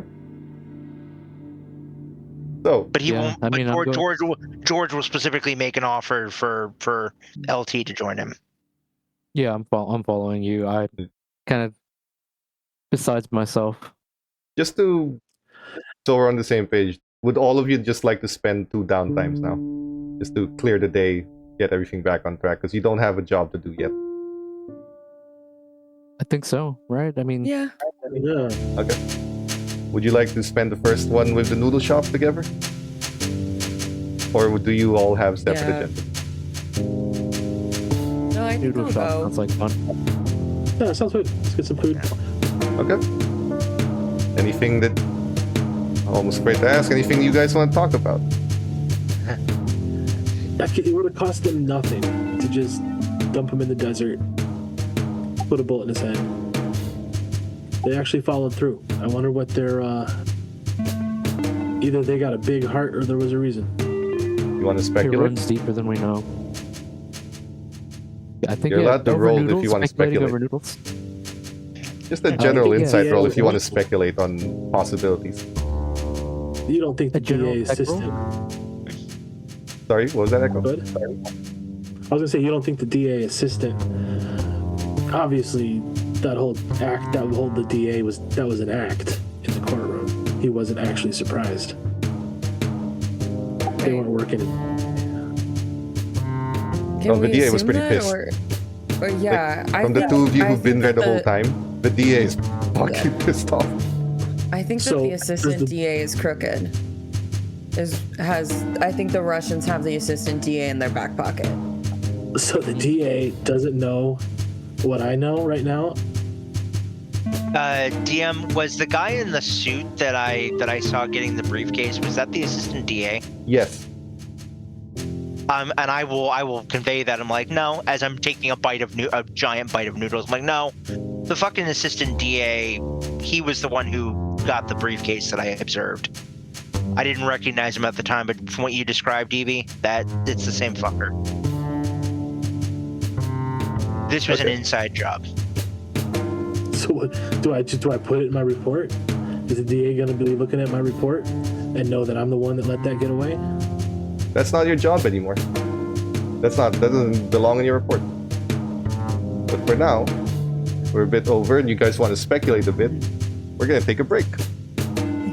Yay! We'll be back in about Yeah. 10 minutes or so. See what these guys come up with for the next downtime, but don't go anywhere. And we'll see what happens. If you put any bonuses in the chat, we will apply them when we come back. See you guys in a bit. Yes.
welcome back.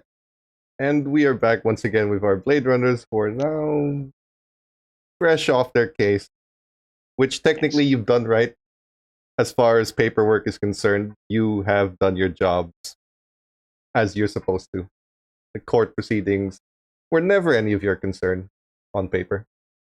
So, we'll kick off right as you guys are chilling by a noodle shop, talking about speculations of to what happened, which if any of you want to seriously speculate and try to make educated guesses, you can also make an insight roll to see what your character might pick up on.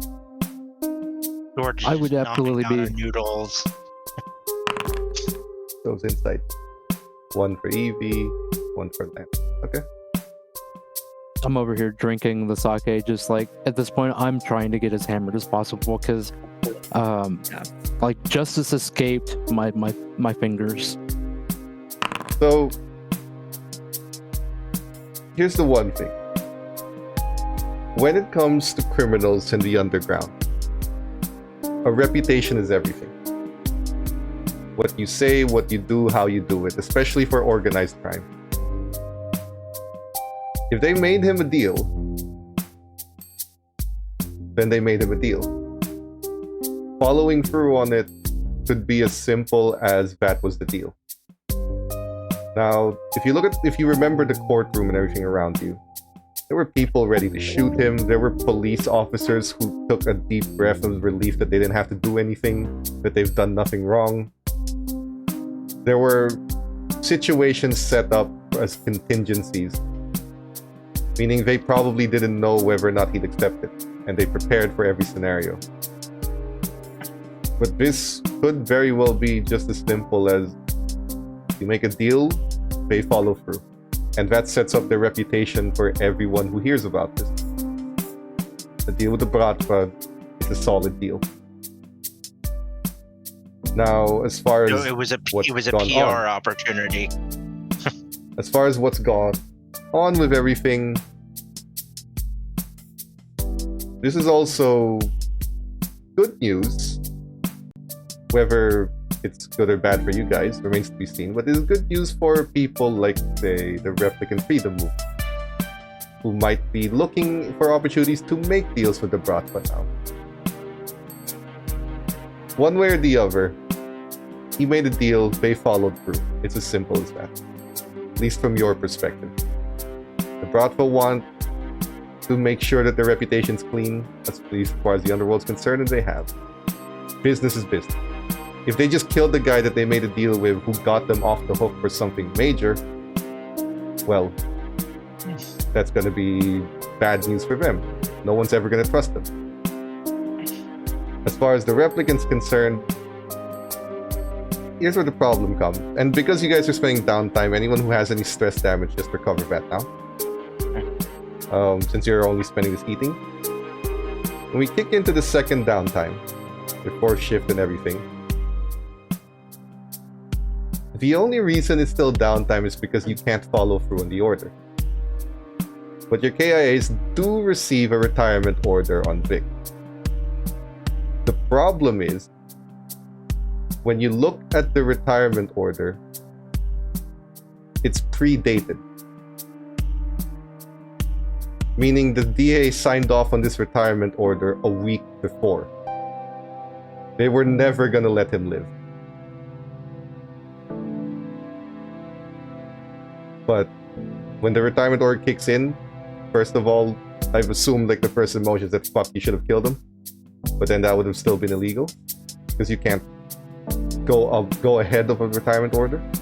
But secondly, you notice the date was signed a week before. Him living was never in the card. So, you guys have your downtime. How would you like to spend it now?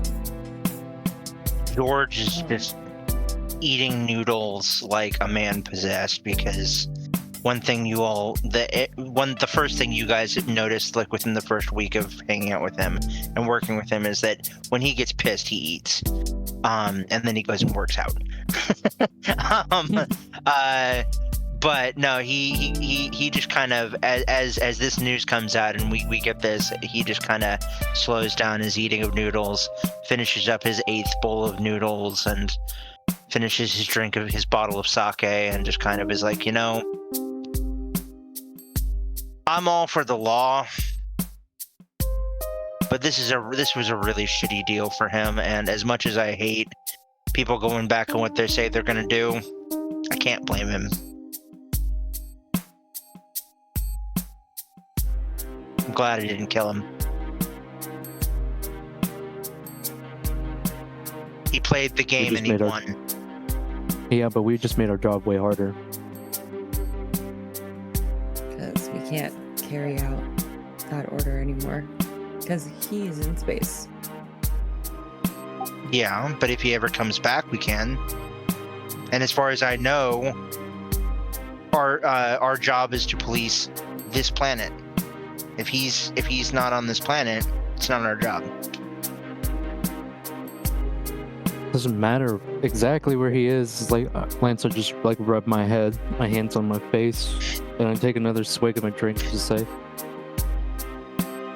1 synth, 1 replicant gets out, and the freedom replicant movement to move more.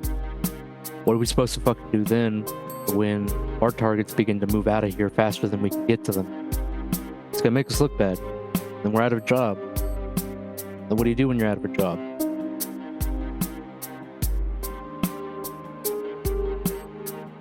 You survive. No, you fucking die in the city. And like Lance, I'm clearly drunk. I mean, like, I'm not slurring, but like my hair is tuffled, my shirt's untucked, I no longer have my trench coat, my like gun is swinging on the holster on the side, and I'm just visibly drunk. Old man needs a nap.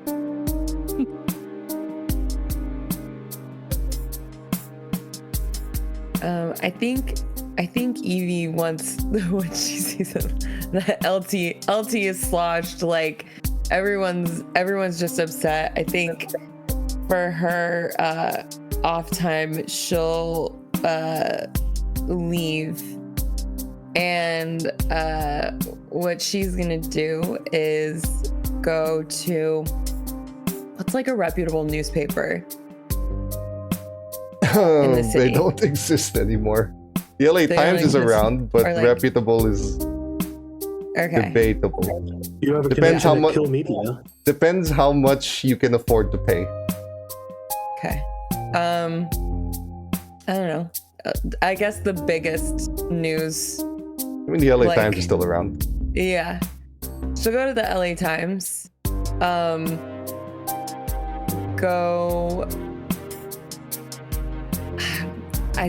She'll go to the receptionist and she'll say, hi, this is going to sound strange, but I need to talk to one of your journalists. I have news of potential corruption within the DA's office that I think they might be interested in reporting on. Is there someone I can talk to about that? The woman nervously smiles. Like, you can clearly tell they're under the thumb of either Wallace or the government or both. I wish I was there. I would be down for this too. This is cool. She gestures for you to come closer, looking around the security cameras. Okay, that's not the kind of thing we publish around here, but if you're really serious about this... And she slides you a card just under your thumb. Just give this number a call and tell him everything you want to know. Maybe he'll meet. And she just hands it to you. I'm sorry, ma'am. We can't help you. We don't run hearsay news like that. That's too bad. And she just leaves, calls the number. You can hear a rough, gravelly voice on the other end. Yeah? Who's this? Who I am isn't really important right now. Someone from the LA Times gave me your number. Listen, I've come into some information that the assistant DA is in the... What's the Russian mobs? Bratva. Bratva. I keep wanting to say Bronca, but that's not right. Bratva.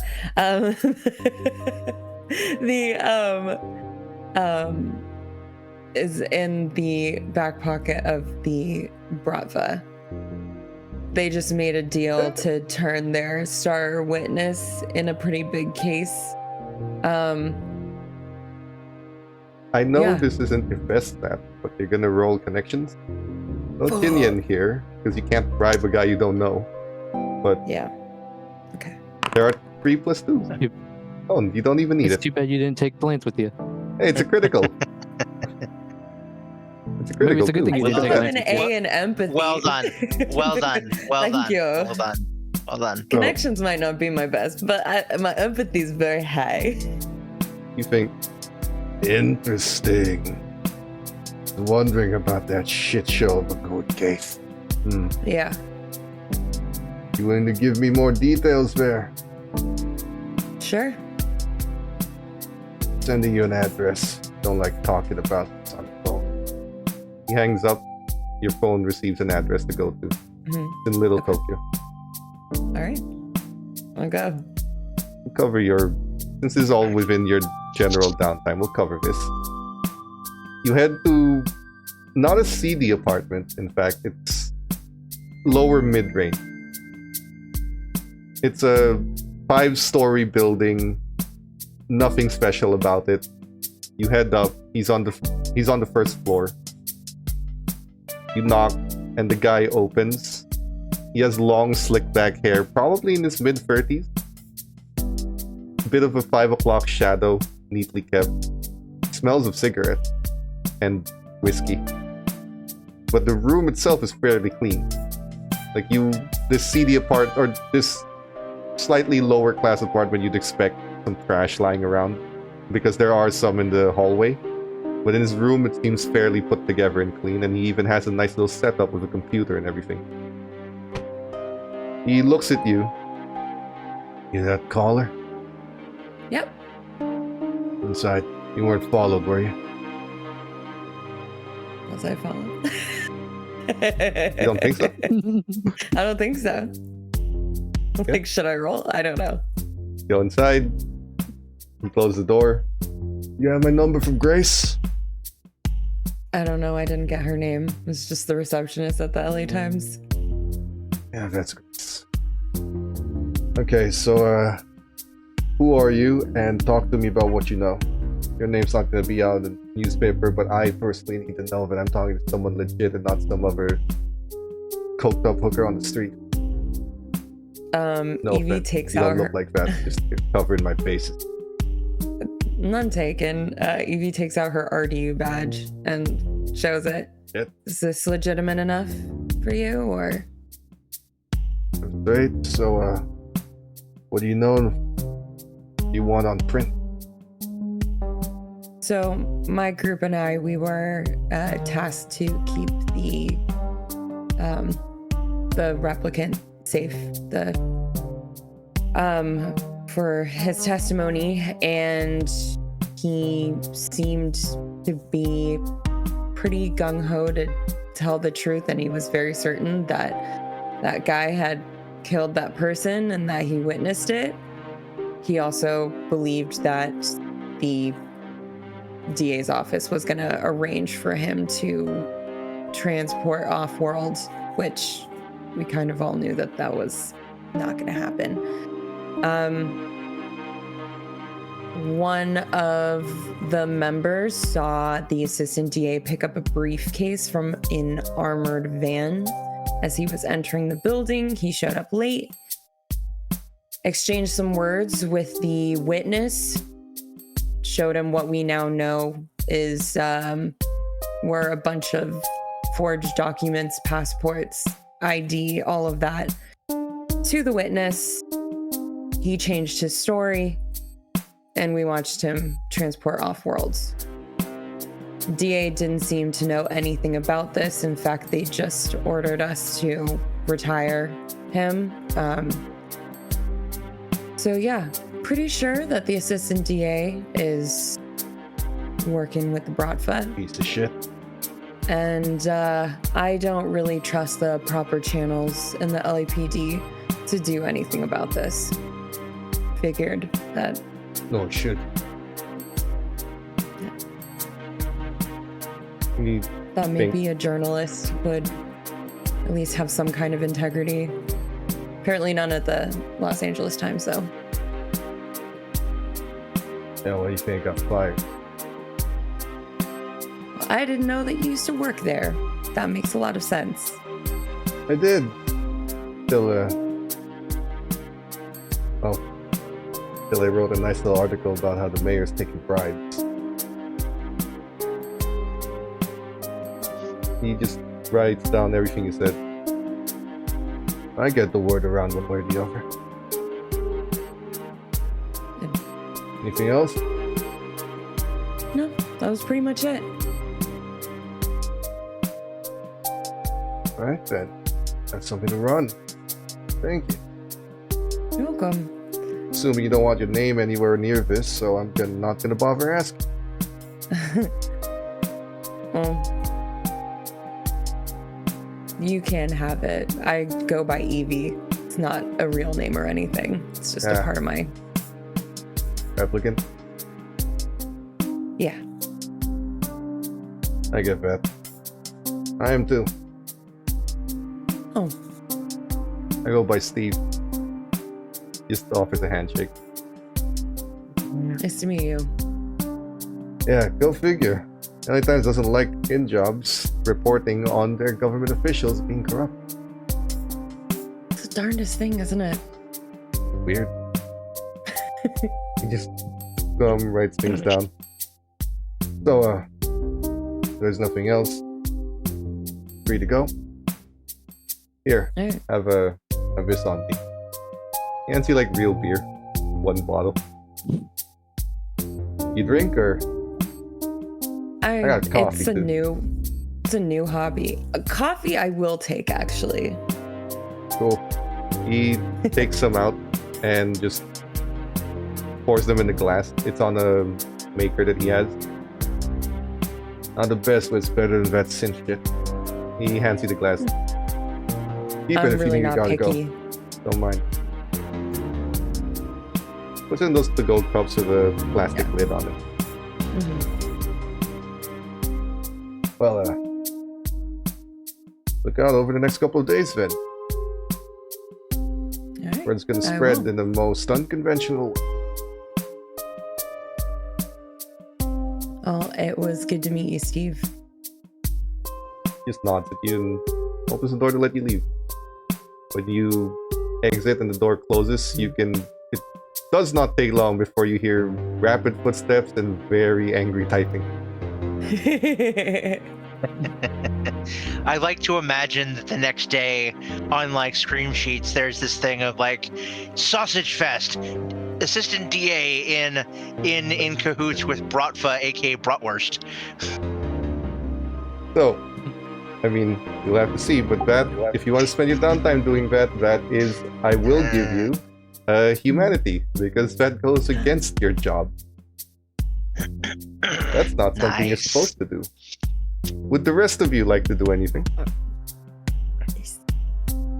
I know George is going back home. Yes. I'm going to show up separately at the LA Times. I'd like to report. No. That's what- Another source.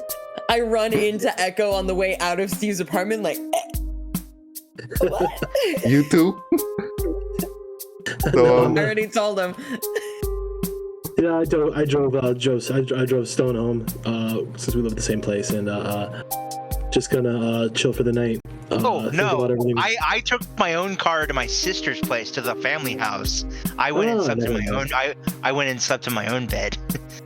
Oh no, I'm gonna go home and relax, full of ramen and extra char siu. okay. I'm gonna go back home as well, back to the apartment, unwind. Just in this drunken stupor that I'm in, I like just get home, throw the keys on, like not even into the bowl, I just throw them just to the I just fucking throw them. Okay. And I walk towards the refrigerator, look at the fridge, open the fridge, there's nothing in there, slam it, and then I grab my fucking banjo and just like sit down on my bed and just strum some unstrummed what do you call them? Strings that haven't been strung in a long time, so it's very out of tune. And I spend a couple minutes tuning it, just kind of interacting with this banjo and just kind of think back to think back to when my uncle was murdered by a replicant, and the RDU showed up a little while after, and I never found out what happened to that replicant, but it's always bugged me that there's two now that have gotten away. Okay. And then I go to bed. Okay. Go to rest. Let me check something. Do you want to meaningfully interact with a key memory? Yeah, absolutely. Okay, because I believe that's the one that gives you humanity. But let me double check. Either As way. a young teen, and event, you had to find the view of your world, and then the where and who. Right. So, not a pleasant memory then you're dealing with. No. Yeah, your key memory gives you a point of humanity, mostly because you are reminded of why you're even doing this and how dangerous it is when you don't, or when you're not able, or when something like this goes wrong. It's some other kids on could die. It's a grounding reminder of how things are going. Would the others just like to spend their time relaxing? I'm just gonna relax at my sister's place. I'm probably gonna go over there, just kind of give her a big hug and just look to her and just kind of recommend that we just sit down and watch like old movies, like watch Gone with the Wind or something like that on a holovid or something like that. And I'm gonna say, just so you're aware, I'm gonna be raiding the fridge for tomorrow. And I'm imagining she's probably like, fine, go ahead. Of course. Whatever you want. And I just kind of fall asleep with her on my shoulder and just sit there and just kind of sing to her a little bit as she sleeps, and then just fall asleep with my head on hers and wake up early the next morning and kind of pick her up from the thing in my arms and stumble into the bed and put her in bed and tuck her in and everything and just give her a kiss on the head and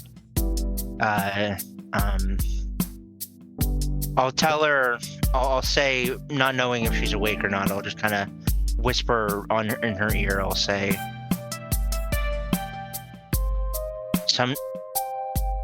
I hope it's been worth it.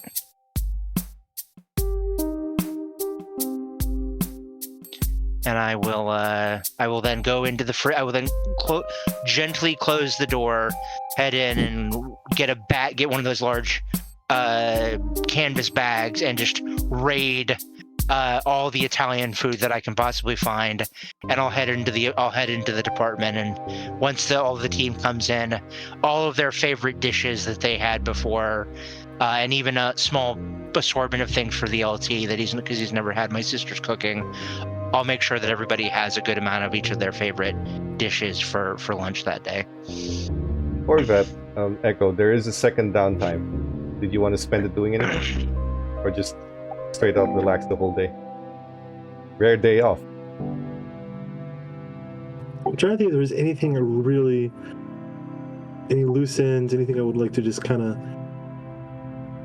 I don't like to think of him extra bothered by a lot of this, because as much as some of this might come across as mundane or just other cases, these are all still very unique, and the only time these are all firsts for him. So I'm trying to think if there's anything that's just not dying in his head. No, the only thing I'm going to say is that I'm just going to go home, journal, keeping vigorous notes on everything, all the cases, wondering when things are going to pop back up, like this guy, if I'll ever see him again. Remembering that there's a kill order out on him. And So all the stuff with the DA. with that, Because that still bothers me. Because the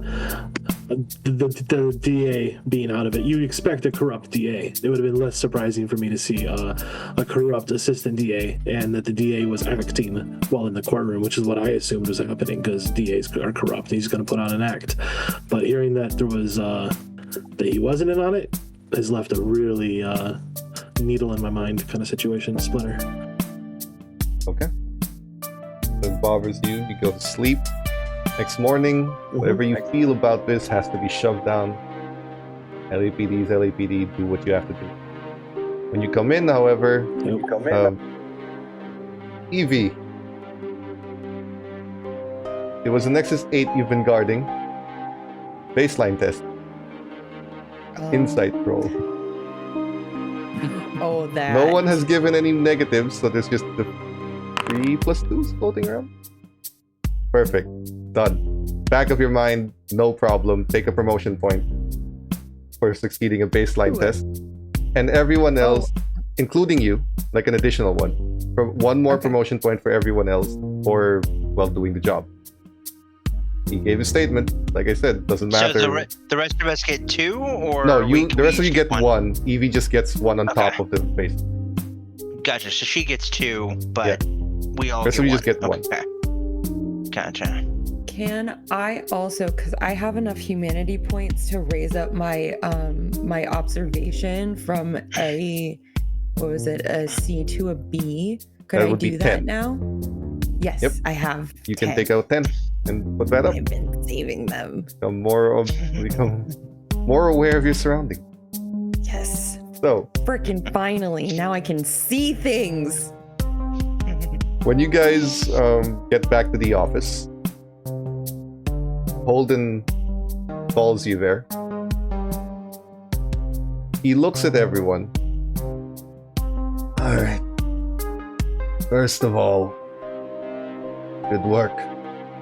You did your job. Whatever mess happened there, that's not in our department's purview anymore.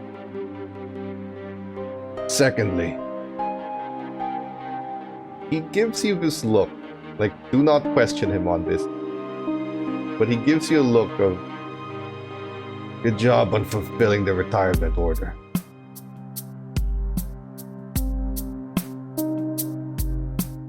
And he just looks at you like, don't question it. But on paper, when he gives it to you, Vic was retired here, in World, on World.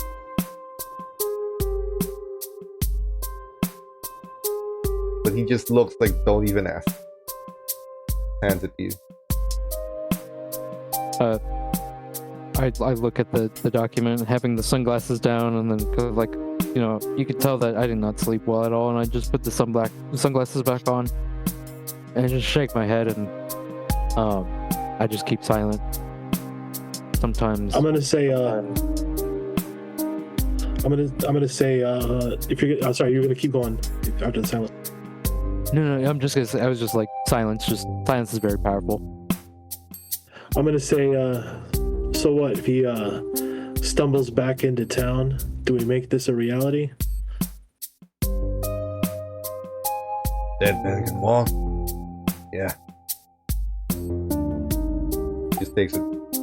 I think what the chief is saying is that while we didn't have the opportunity to, I think someone else did. No. Ain't that right, Chief? No. What he's saying is that, just about Dale, what he's saying is that he's treated No, as if he died. I know what he's saying. I know what he's saying. Like, I will put down my thing and I will wink at the chief and be like looking to Echo, be like, I think someone else took care of this. Right, Chief? Oh no, that's the thing. You're not supposed to say that, because the idea on paper is that you did it. The 4 of you did the retirement. So just keep that out there. Like, we're not discussing this any further. Look, Okay. All right. Well, we got it. so, whatever happened there, it happened. We're done with it. Yeah. And we don't need that kind of heat on this department anymore. You got a new case anyway. George can take 2 more Chinian. Look, you got a new case out. Just try to handle this one. This is a very simple retirement order. No frills. You're going to the protein farms and you're gonna find Alyssa. That's by that code name, Nexus 8. Soldier on Calantha. Unlike the others, she's not a conscript. She was bred to be a killer. Be careful. So this isn't just a retirement. This isn't just a retirement. This is a hit. This is tactical. Whatever it needs to be. The retirement order is a retirement order. She needs to go down. Here's the problem. We have reason to believe that she's got hostage. Of course, we can't confirm it, but that's the running theory right now. Got a section of the farm locked up somewhere in the factory. We don't know if she's alone. We don't know if she's got sympathizers, others, replicants. But this retirement order covers her and anyone who's supporting her, human or not. So if you get shot at, you shoot back, period. And you save as many hostages as you can. Just hands you the details.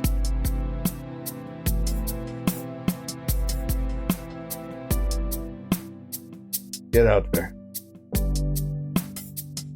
Yes, sir. Take the folder and just kind of nod, and kind of just walk to the desk and carry on with the day. George will head to his car really quick, and then as flash like lickety split, he will come back in with a covered cup and say, and hand it to you, LT, and take off the lid and say, just down it in one go, it'll help.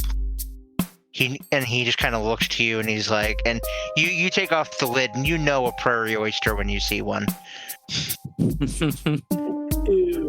Actually, it's probably not a prairie oyster. It's probably not a prairie oyster. It's probably a red eye, knowing how much you had to drink the night before. If it's a red eye, that's perfect. But if it's a prairie oyster, I'd be surprised that you have real eggs.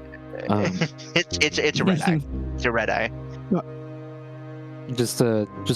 I look at it, grab it. Oh wow! See where I'm from. Out, add a bit more. Where I'm from. Go on. What was that, Echo? I was say where I'm from, a prairie oyster is something else. Oh, a Rocky Mountain. No. Oyster? That's true. That's what I thought this was until you said that. No, a prairie oyster is a hangover cure. Yep, you're right. Yep.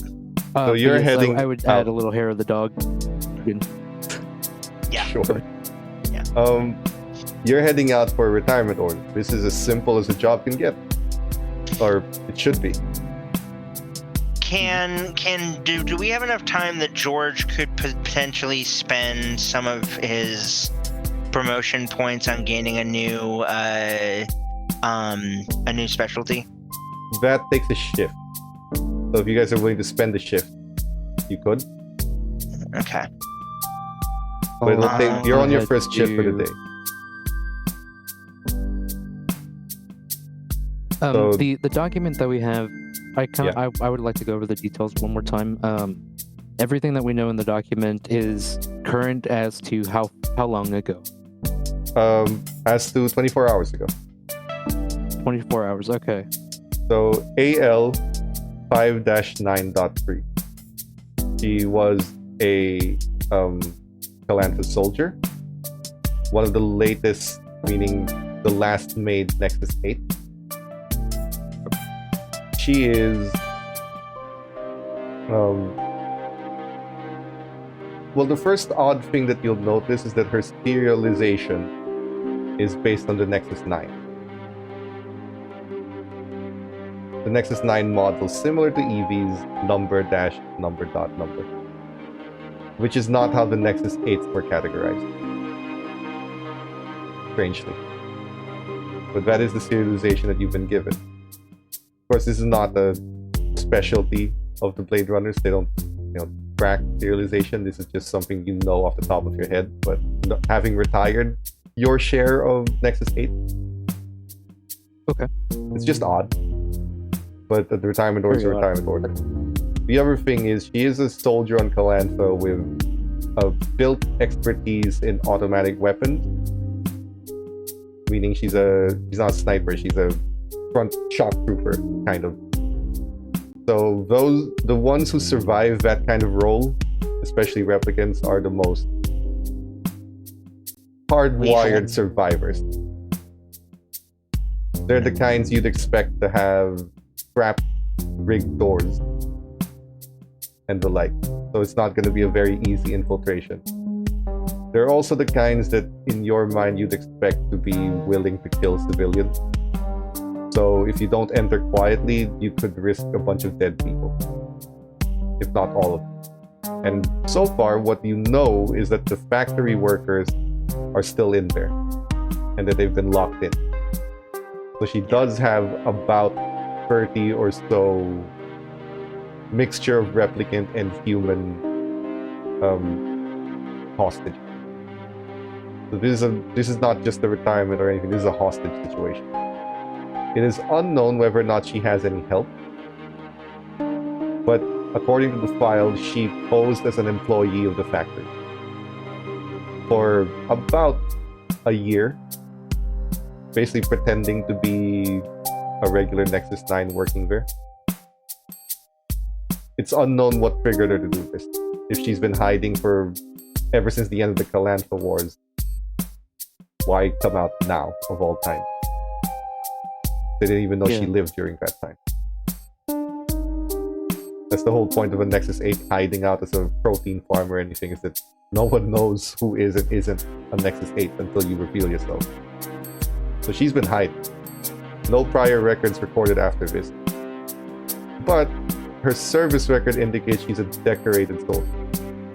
Meaning before the Nexus 8 started getting mass retired after Calantha, she's been given honors as a soldier for her exceptional skill and performance. So she is a top tier soldier. That is your first and biggest problem. He has all the tricks, he knows all the playbook, especially when it comes to infiltration, defending a place. You can assume she might think a little bit like you do, if not more so inclined to do the wartime thing. But she has roughly the same training roots as a Blade Runner. That out-of-the-box thinking, guerrilla warfare, strategic maneuvering. That's all you know. Or that's all that's on the file.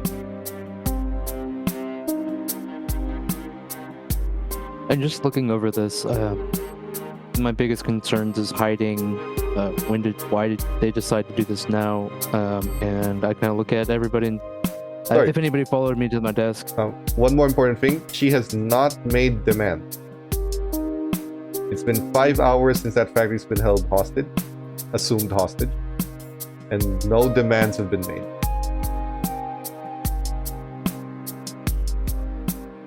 I'm with you, Lance. Like, one thing to ask is this protein farm or this factory. It's a protein farm that she's holed up in, right? No, she's just because basically you have the protein farmers who actually do the farming. Then you have this factory which turns them into the food you eat. Okay. So awesome. she has no particular rank. She's just one of the people on the assembly line. She's in a processing plant, basically. Yep. And She's just on the factory line. That's it. And this building, this address has no ties to Vic's farm that he came from, right? No. These are just processing Okay, plants. there's no connection.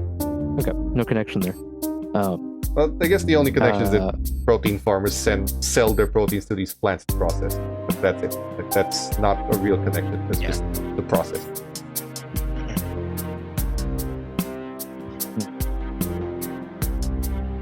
Plan. No demands.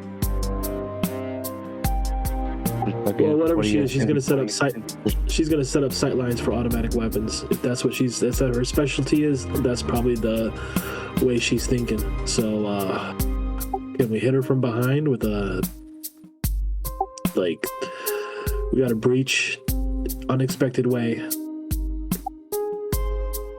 going from the back, but maybe we could, if we show up and there's a big scene out front, we can try something else, but I think if she knows where we're coming from, she's gonna get us. We could just have the power cut to the building, water systems cut, wait it out. I think it might also be might not be a bad idea to head over to Anders and see about loading up on some new or upgraded gear. Sounds like we're gonna need it for this. And you guys have all high-level gear now. I mean, we have some high-level gear, but like, if I can get like, actually, that brings me into a good question. Not including the thing with Anders, is there a body mod or an augment that I can get that would allow me to have like dermal weave, basically skin armor? No. That is not the kind of thing that works in this world. Fuck. Okay. He does I want have to minimize grenades. casualties.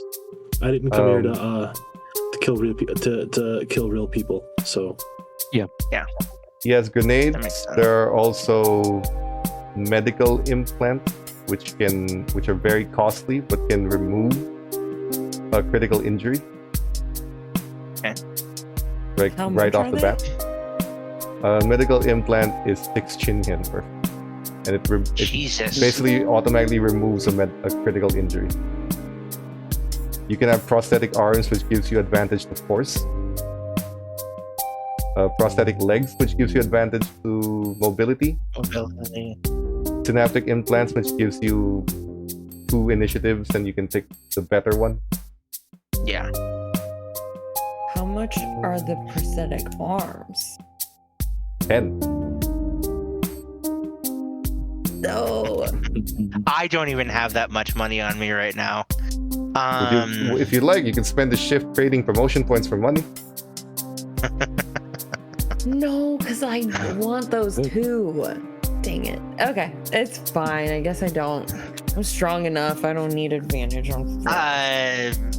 George That will wouldn't be probably look to see if there's any way that he can get his rifle upgraded with like, I don't know, like give him like armor piercing rounds or something like that, and maybe have like an optic put on it that allows him to scan through like solid walls or some shit like that. I don't know what's available. You can assume that the weapons are just what they are. Okay. No one has advanced technology to the point of making weapons more effective than what they already are. Fuck. Okay. And there's no special like armor piercing ammo. They're all by default armor piercing. There is no normal Okay. ammo anymore. Gotcha. Okay. I gotcha. So, Okay. you can buy tactical missiles for your spinner if that's something you want. I was actually just browsing through that. There's auto cannons and tactical missiles. Guys, I know it's my first year on the job, but for Christmas, Tactical missiles, Yes, needless to say, are illegal, so you're gonna have to go to Anders to do that. But I don't know, is that what you want right now? With a delicate hostage I mean, situation? we could blow a hole in the wall with the tactical missiles. That'd be cool. well, that's actually what I was thinking.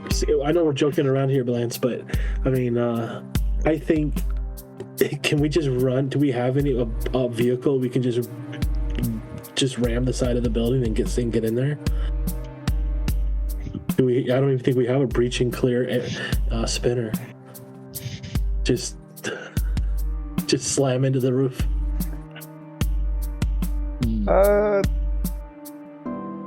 No, you don't have a spinner. You guys don't. If you'd like to requisition the LAPD for a couple of promotion points for a much more armored, heavily equipped vehicle, you could. It's an option, and I'm willing to take it. It will take, again, this will take a shift to requisition and wait for. I think, you know, like I let the boys talk about their fantasies and getting their missiles installed, and I say, you know, silence is going to be probably the best way to do this. Realistically, we could probably operate as a small SWAT squad and get in, keep tactical gear to minimum, keep movement quick, tear gas at all entrances. After analysis there, let that disperse. Flashbangs in, they're coughing and panic. Flashbangs will disable most people, and soon after that we can move in, assess the situation, get all compliance down to the ground, and then make arrests and take out any would-be pretenders. DM, I have a question. Do armored spinners have like an autopilot feature? No. Damn. Okay. I was gonna say, because we could set it so that it could ram into the wall or ram down our door and have that be like our distraction, and then that could give us an opportunity to break in and then be silent. You can do it the old-fashioned way and put the brick on the gas. Yeah. Put like the nightstick on the pedal. Yeah, you can do it the old-fashioned way. So all you wanted to do is go through a wall. What kind of security could we expect at this kind of building? A protein processing plant is not the most secure. You don't have like automatic turrets or anything that dangerous. You have security cameras, which are probably shut down by now. You have a few armed guards who are obviously have been subdued or might be in on it. Again, there's no information on that. So there's not a lot of security normally in one of these buildings, but what you can expect from someone like Alice is rig traps in every entrance. How about this? We could pose as a delivery, not know that this place got shut down, and then pose as telling this person, hey, we're here to make a delivery, we need to put this van inside.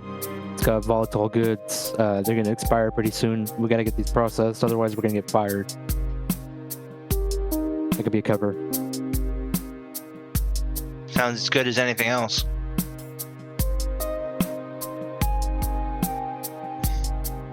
What happens if they don't accept? So I can use my Chinian points to buy pretty much anything in the items list, right? If not from the LAPD, from Anders. All right, I am going to make sure that we have. But remember, doing this takes a shift. So. Oh, okay. I was going to say, because I wanted to buy some instant fix and a medical kit. You can use a promotion point to get that from the LAPD if you want, rather than buy it. Yeah, I'll do that. I want to get an instant fix and.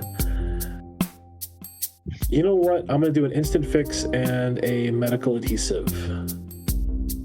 So the equivalent, whether it's Chinian or promotion points, the cost is the same. So a surgeon's field kit is free, Chinian or promotion, and an instant fix is 1, I believe. Okay, so I'm just going to do 1 instant fix and 1 medical adhesive, because they do the same thing, but one's for replicants, one's for people. Sure. Yeah.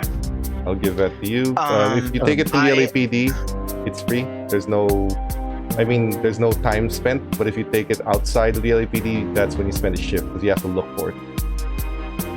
I think both of those things are probably pretty standard. Yeah, so that's 4 promotion points total. Oh, there were 2 each? Oh, no, a field kit is free. I'm sorry. I got the instant fix and the medical adhesive, the glue medical adhesive. Oh, sorry. Then yes. Never mind.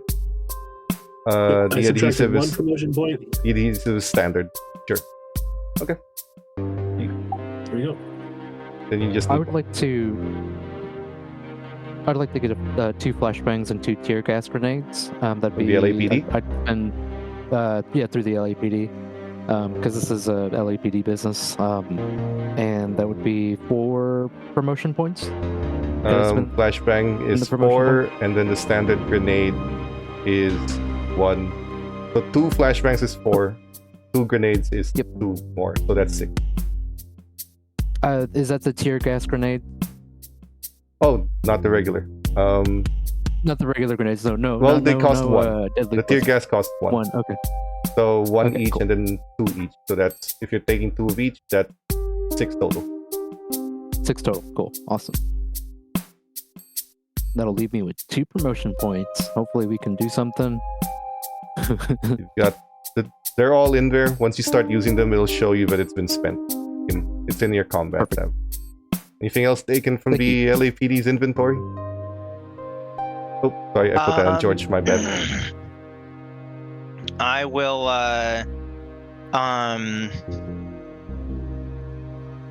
I will grab also some grenades as 2 gas and 2 frag.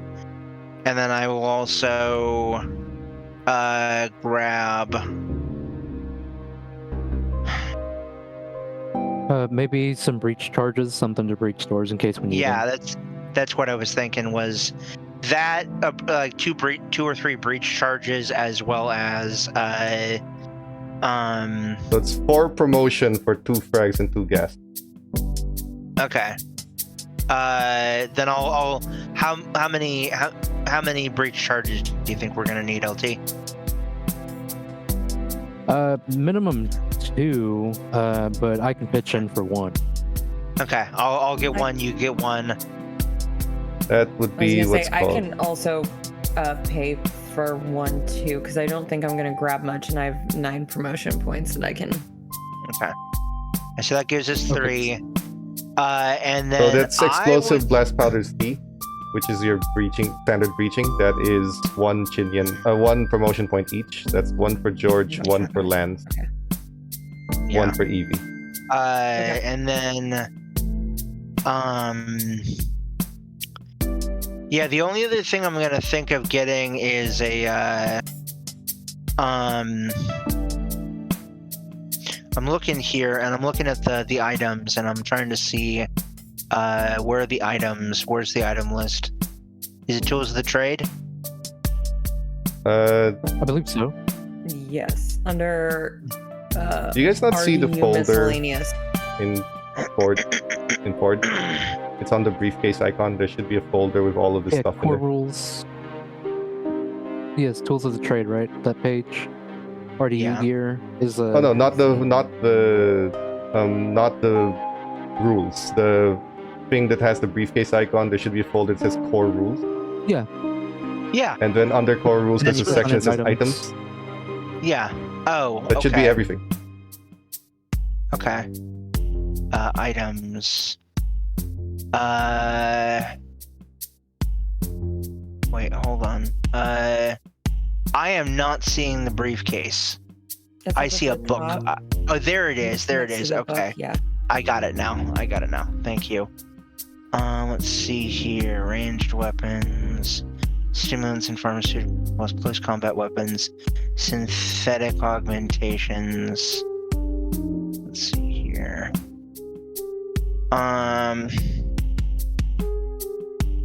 Anything bought in the LAPD for promotion points will not cost you a shift. Okay. And there's a 4th plus 2 now. I believe it's the 4th. Okay.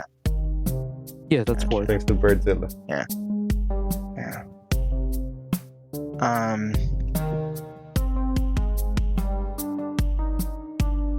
Yeah, no, I think that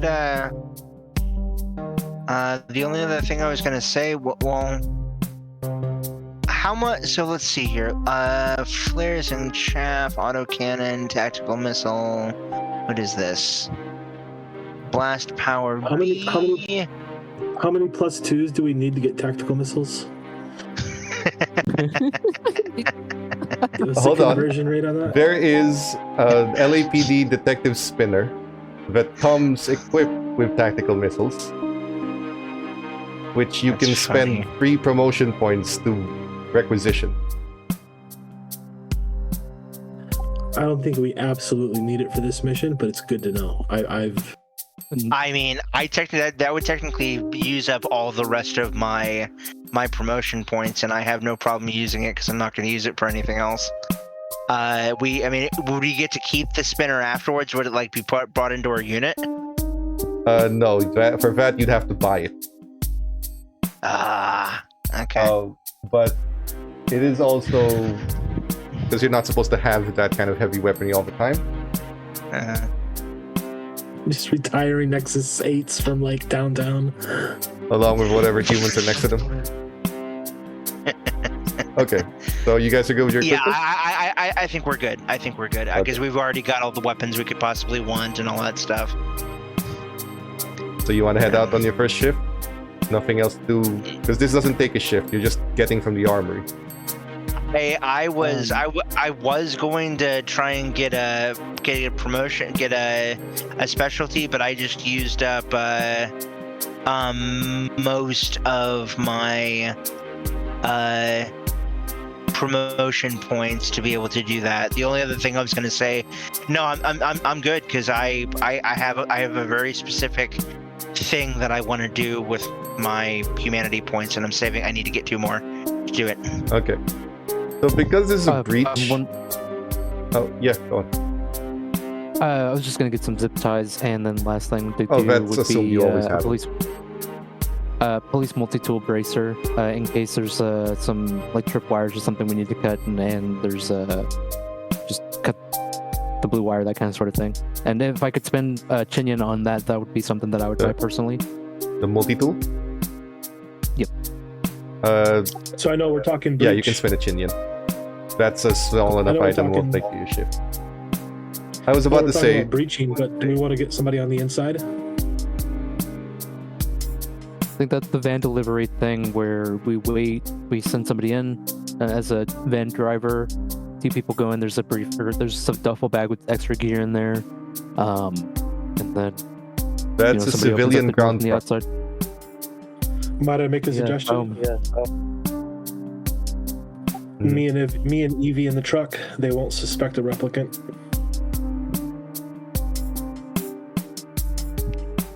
Good call. I'm Remember, also this building's being held hostage. Particularly good at lying.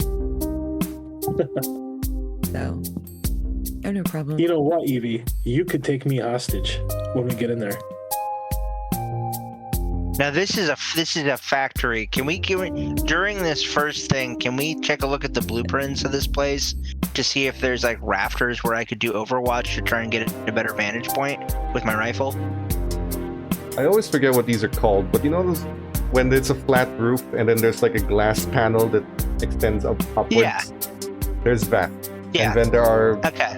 it's the kind of factory that has a U-shaped balcony with an office on top that can overlook the factory.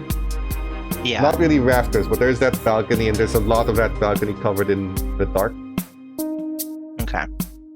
And an potential entry point from the roof with whether or not someone's there, there's no information on it. But that glass roof is a potential entry point. So I was gonna say that if you want the civilian truck, you can have one. You can also have an LAPD squad carrier, meaning it's a thing designed to carry multiple people. If you want to have one vehicle, or you can just bring your regular spinners. That's what's available to you, no charge.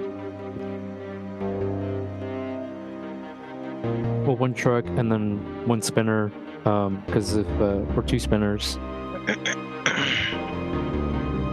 1 spinner carrier or squad transport, or 2 separate spinners.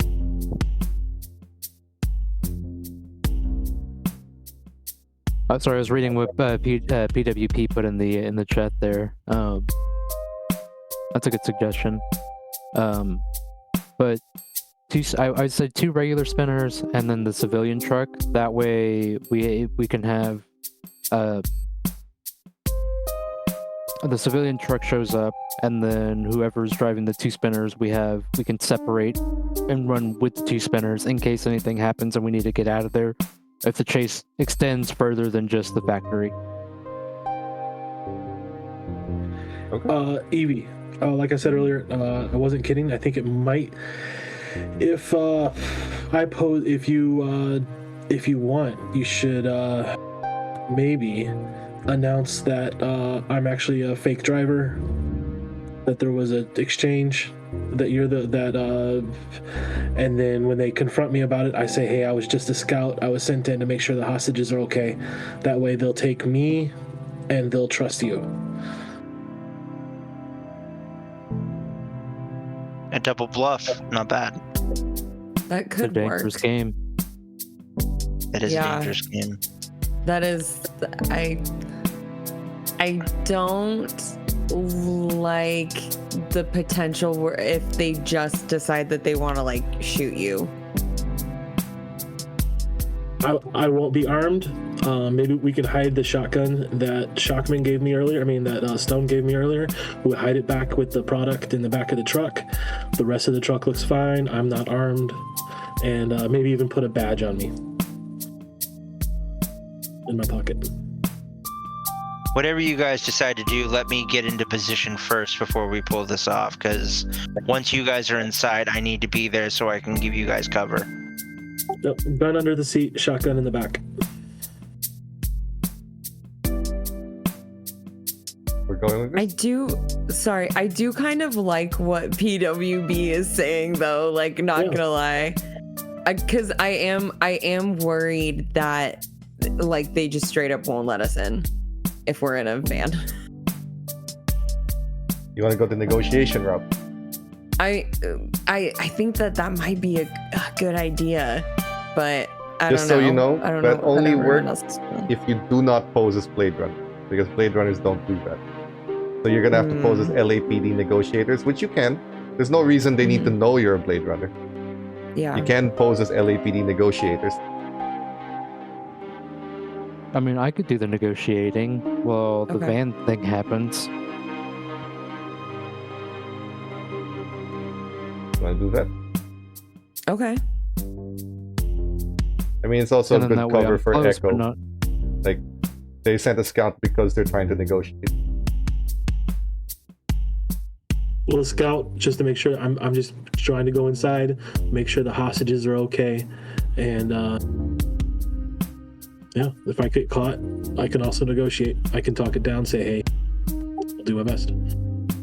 And then just send you in with the body cam and tell them, hey, you're tapped with the wire, and just give them more confidence to. It's like, hey, I'm on your side, not there. I mean, yes, I got to work for them, but I'm on your side.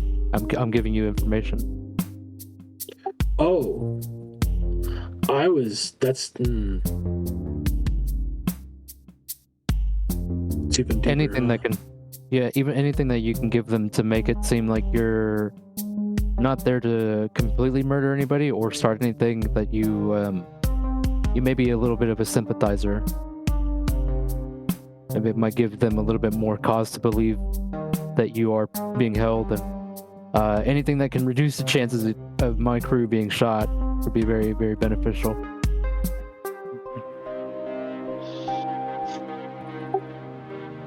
Okay. That's what we're going with? Alright. Yep. So, first shift, start traveling. All the way to the protein farms outside of, well, I don't have a map of outside of Los Angeles, but just outside of LA. You find desolate buildings, or sad excuses for greenhouses, which are really just tents designed to farm the maggots that you end up making protein. You move further than that, then you find the large rectangular shaped gray stone warehouses. You will, if you want to be discreet, park a little further away, move forward. I assume that Lance is gonna go in a full LAPD issue, not a Blade Runner, but an LAPD spinner. But first, that leaves Echo and Evie in the car, in a civilian truck, moving Yeah, we're forward. gonna pull up to the loading dock through the back end. or whatever. The metal door is closed. The metal hinge that you're supposed to go through, where the loading dock is, empty. There's usually a buzzer of some kind in those areas.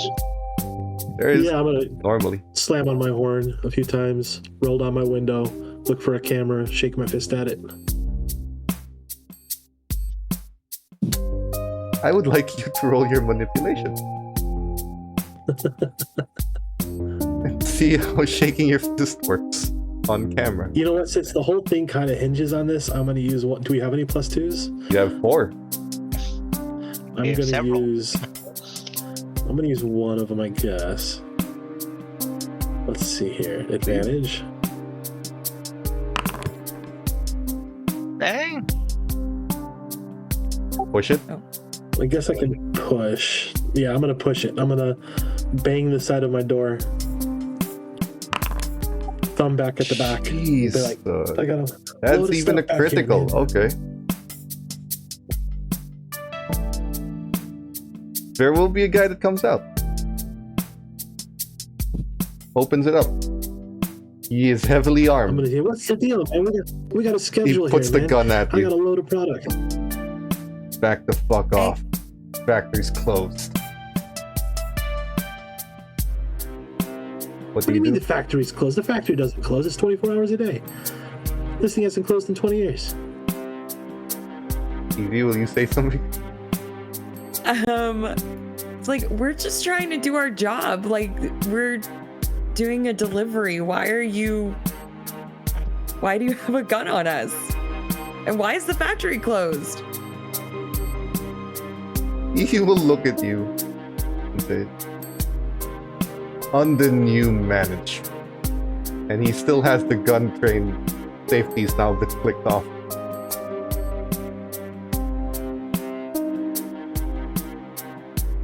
Well, like, did you guys actually finally grow some balls and do something about that? You got 2 seconds to get back in your damn truck and leave. I'm gonna rain hell on you.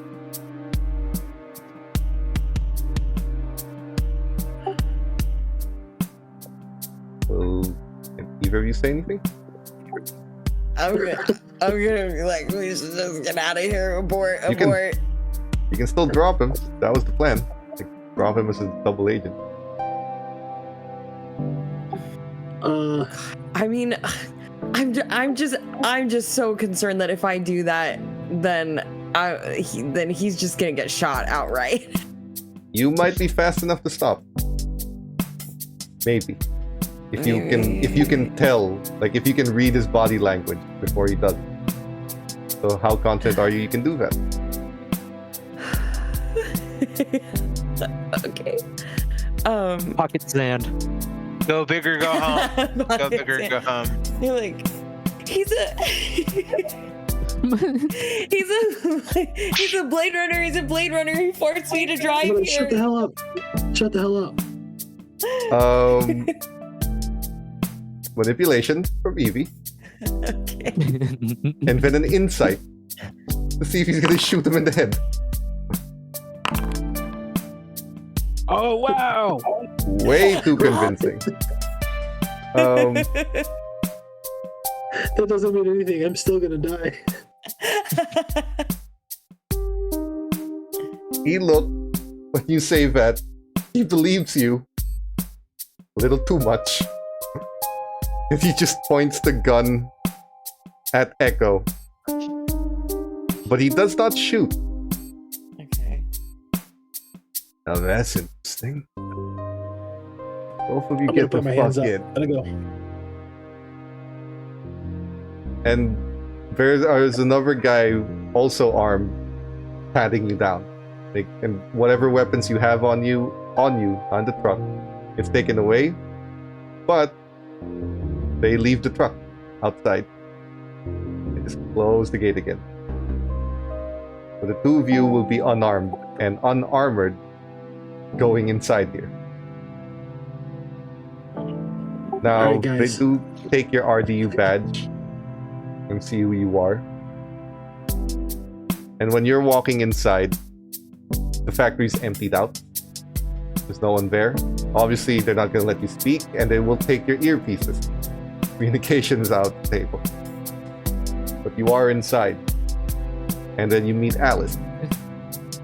She has all the hostages in the office room on the second floor that's overlooking the factory. They're all zip-tied, hog-tied, so ankles to wrist, in the back, on their back. And they're gagged. None of them seem dead. It doesn't look like any gunshots were fired yet, nor does there seem to be any blood anywhere. You're brought here, and she just looks at all of you. And the guy that you were talking with says, this one says that this one's a Blade Runner and she was forced to drive him here. And then she smiles and takes the thing that all Blade Runners have, which is the scanner, out of Echo's pocket. And then she just smiles at Echo, almost sarcastically looking at Evie, telling her, look up and to the left for me. And she scans your serial code and then tosses the scanner. And she sits down. So what are you? I'm in Nexus 9. I drive a delivery truck. More manipulation? You got this. Take a +2. Okay. So, she seems to believe you for now. Okay. Put her on the side. Don't gag her, but... Or don't gag her, but tie her up to the chair. So we can figure out what her deal is. And you. And the rest of you are now hearing the audio come through as she pulls out the wire attached to Echo. And she puts the earpiece in.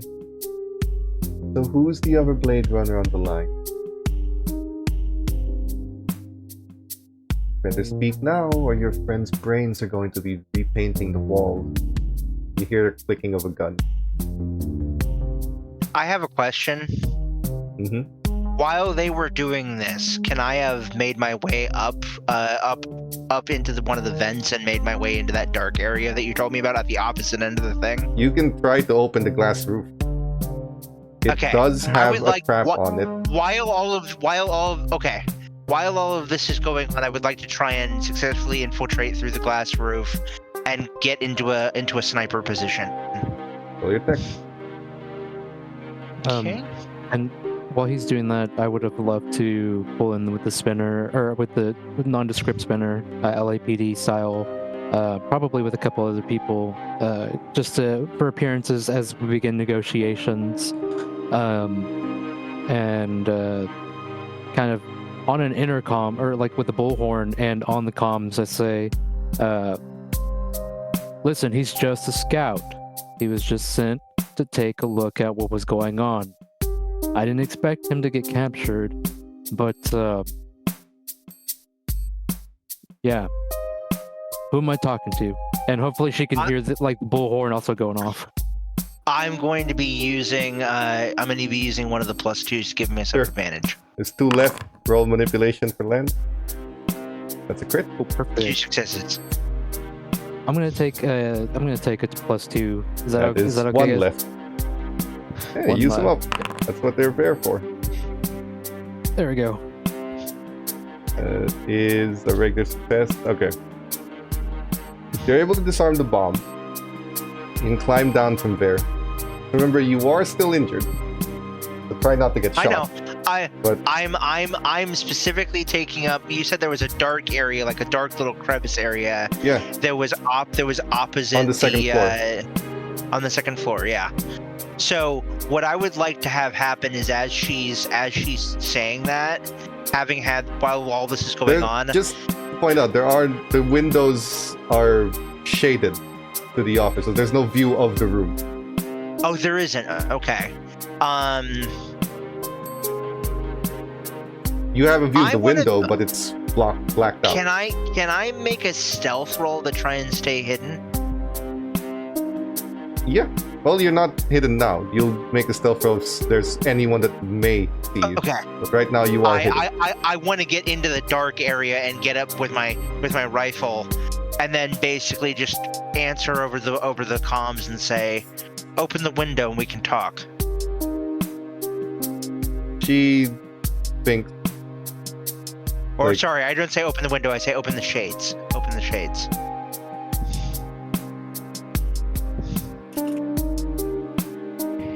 If you can see that there are shades in here, that means you have someone in here. So here's very what I'm smart. going to do. You can either drop your weapon and come inside to the only entrance to this room. And for every minute that you don't, I'm going to shoot a hostage, starting with your friend. Timer starts now. Okay.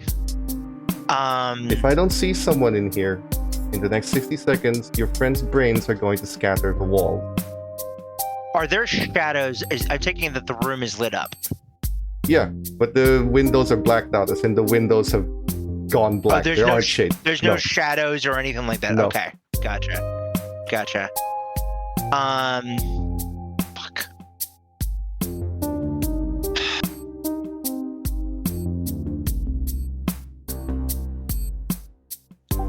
Echo's thinking to himself, You- 1 Mississippi, 2 Mississippi, 3 Mississippi. Yeah. George for is the just record- going to. Evie, Mhm. because you don't have comms with anyone, you just hear her talking through her side. There are 3 armed people here, and her, with a gun, with a pistol pointed right at Echo's head. You are close enough. If you want to undo or not undo, but if you want to stop the guy from tying your hand, and hopefully kick him to knock her off balance and turn this from a stealth infiltration to a full-on firefight. And there's a second +2 now. You are close enough and strong enough to do that. But this will become a firefight. Otherwise, you're gonna have a third person in here forced to be unarmed. Do I think that once my hands are tied, that I can get out of my binds with the strength You- that I have? You do, Uh-huh. but definitely not fast enough to stop them from shooting Echo. Or Okay. anyone else for that matter. mean, I feel really- like I'm giving you this because no one can communicate with you right now. So you Okay. are the only one who can make this choice. And it is a do or die. Because right now you're about to get zip tied to a metal chair. And they're threatening to shoot Echo in 60 seconds unless someone, you don't know which one of them, but someone is being ordered to come in here unarmed. I literally just need you to open the shades. I'm about to don't turn know into one of that. those tragic memories. No, you don't. Well, you can guys- try to open Um, the shades, but the problem with that is you get one chance. yeah. And if you do the wrong thing, or you don't do it fast enough, or you try something that might take too much time, because this is a split-second decision, she already has a gun to Echo's head. How She many? did say And that, sorry, so- how? So, go for it. I was gonna say on the bullhorn again, just out there, like, listen, nobody needs to die. Why don't we just talk about this over some pizza? No, you're right. Nobody needs to die as long as your friend here, who's trying to get the window open, shows up and drops his weapon. And maybe you all walk out of here alive. I don't know. And Maybe you then- need some sunlight. This is when Evie is getting tied Uh-huh. up, and you must make a choice. How many armed people are in this room? 3 plus her. That makes 4.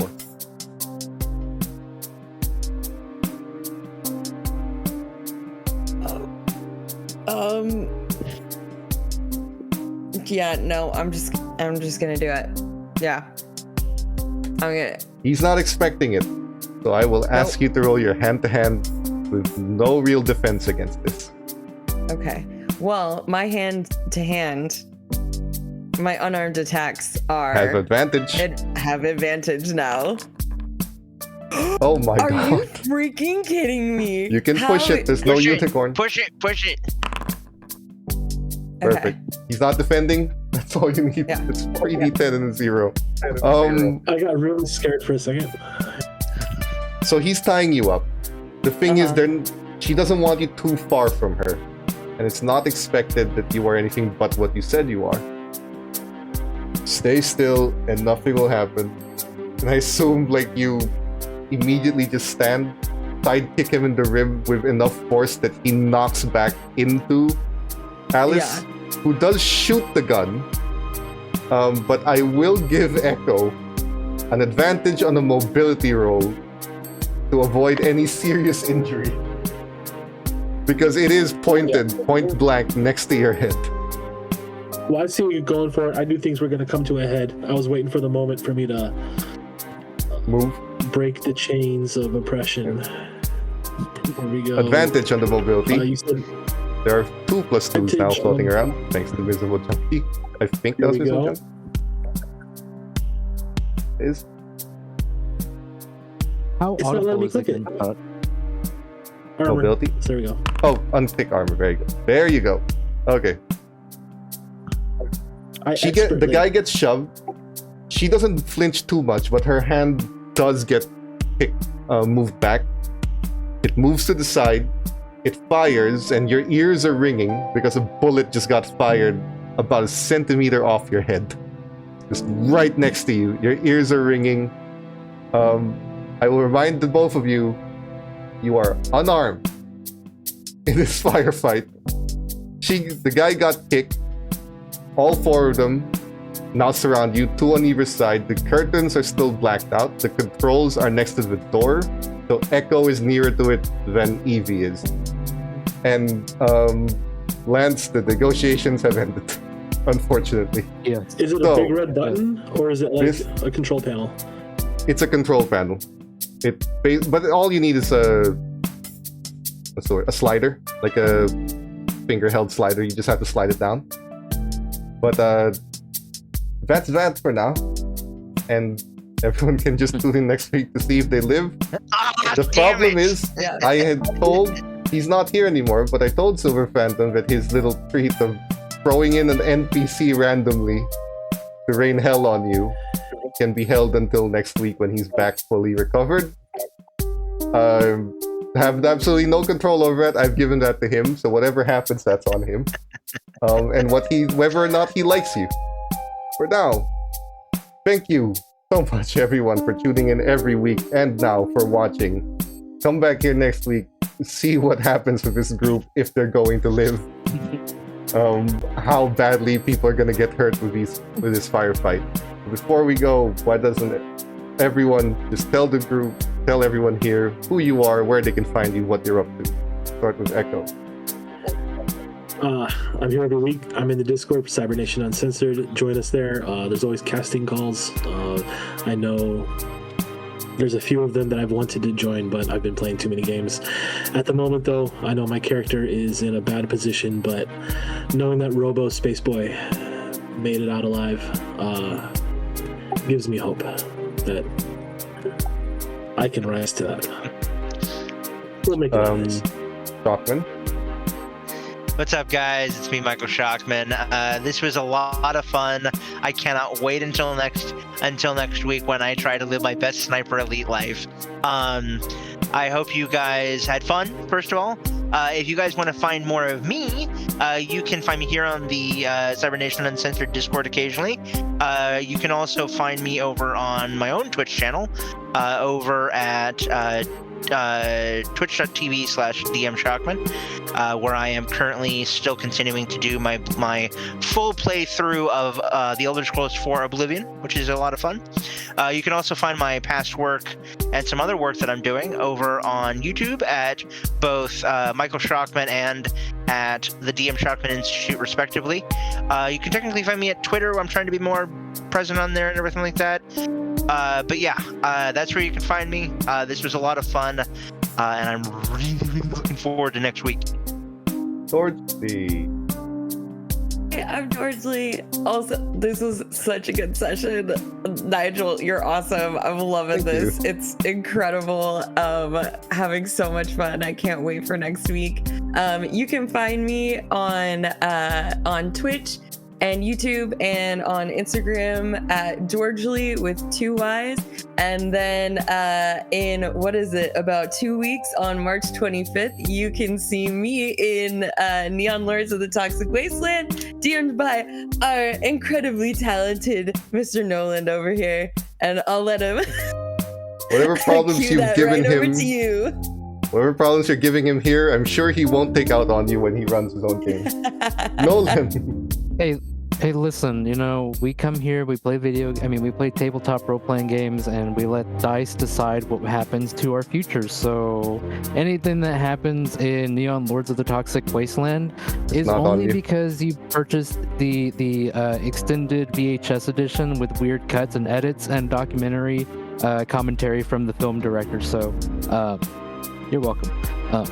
But I'm Nolan North. You can find me here in the Cybernation Uncensored Discord, where I'm on a couple play-by posts. We hosted a couple of them for Cyborg, so if you missed out on those, hopefully another one comes up relatively soon. It probably wouldn't be run by me since I'm about to run another game and I'm in this game. But just keep your eyes out. One might go out eventually. Besides that, I'm also on Instagram at Nolan_North. And I cannot wait to host Neon Lords of the Toxic Wasteland with the cast that we have up planned. I'm really happy that George Lee is one of our players, and there's really good synergy between the team already in the meeting that we did. So fingers crossed that this goes really well, and I'll leave it back over to Nigel. I am going to rain hell on all of you in that chat. Thank you. Thank you so much for joining, everyone. Just join our Discord, maybe get in on that casting call, join one of these streams. Hell, maybe you can run your own stream, see what happens. But for now, that's been Blade Runner. I've been your game runner, and we'll see you guys next week. Thank you so much for watching. Have a good night, everybody. Good night. Good night. Bye. Bye-bye. Cybernation Uncensored.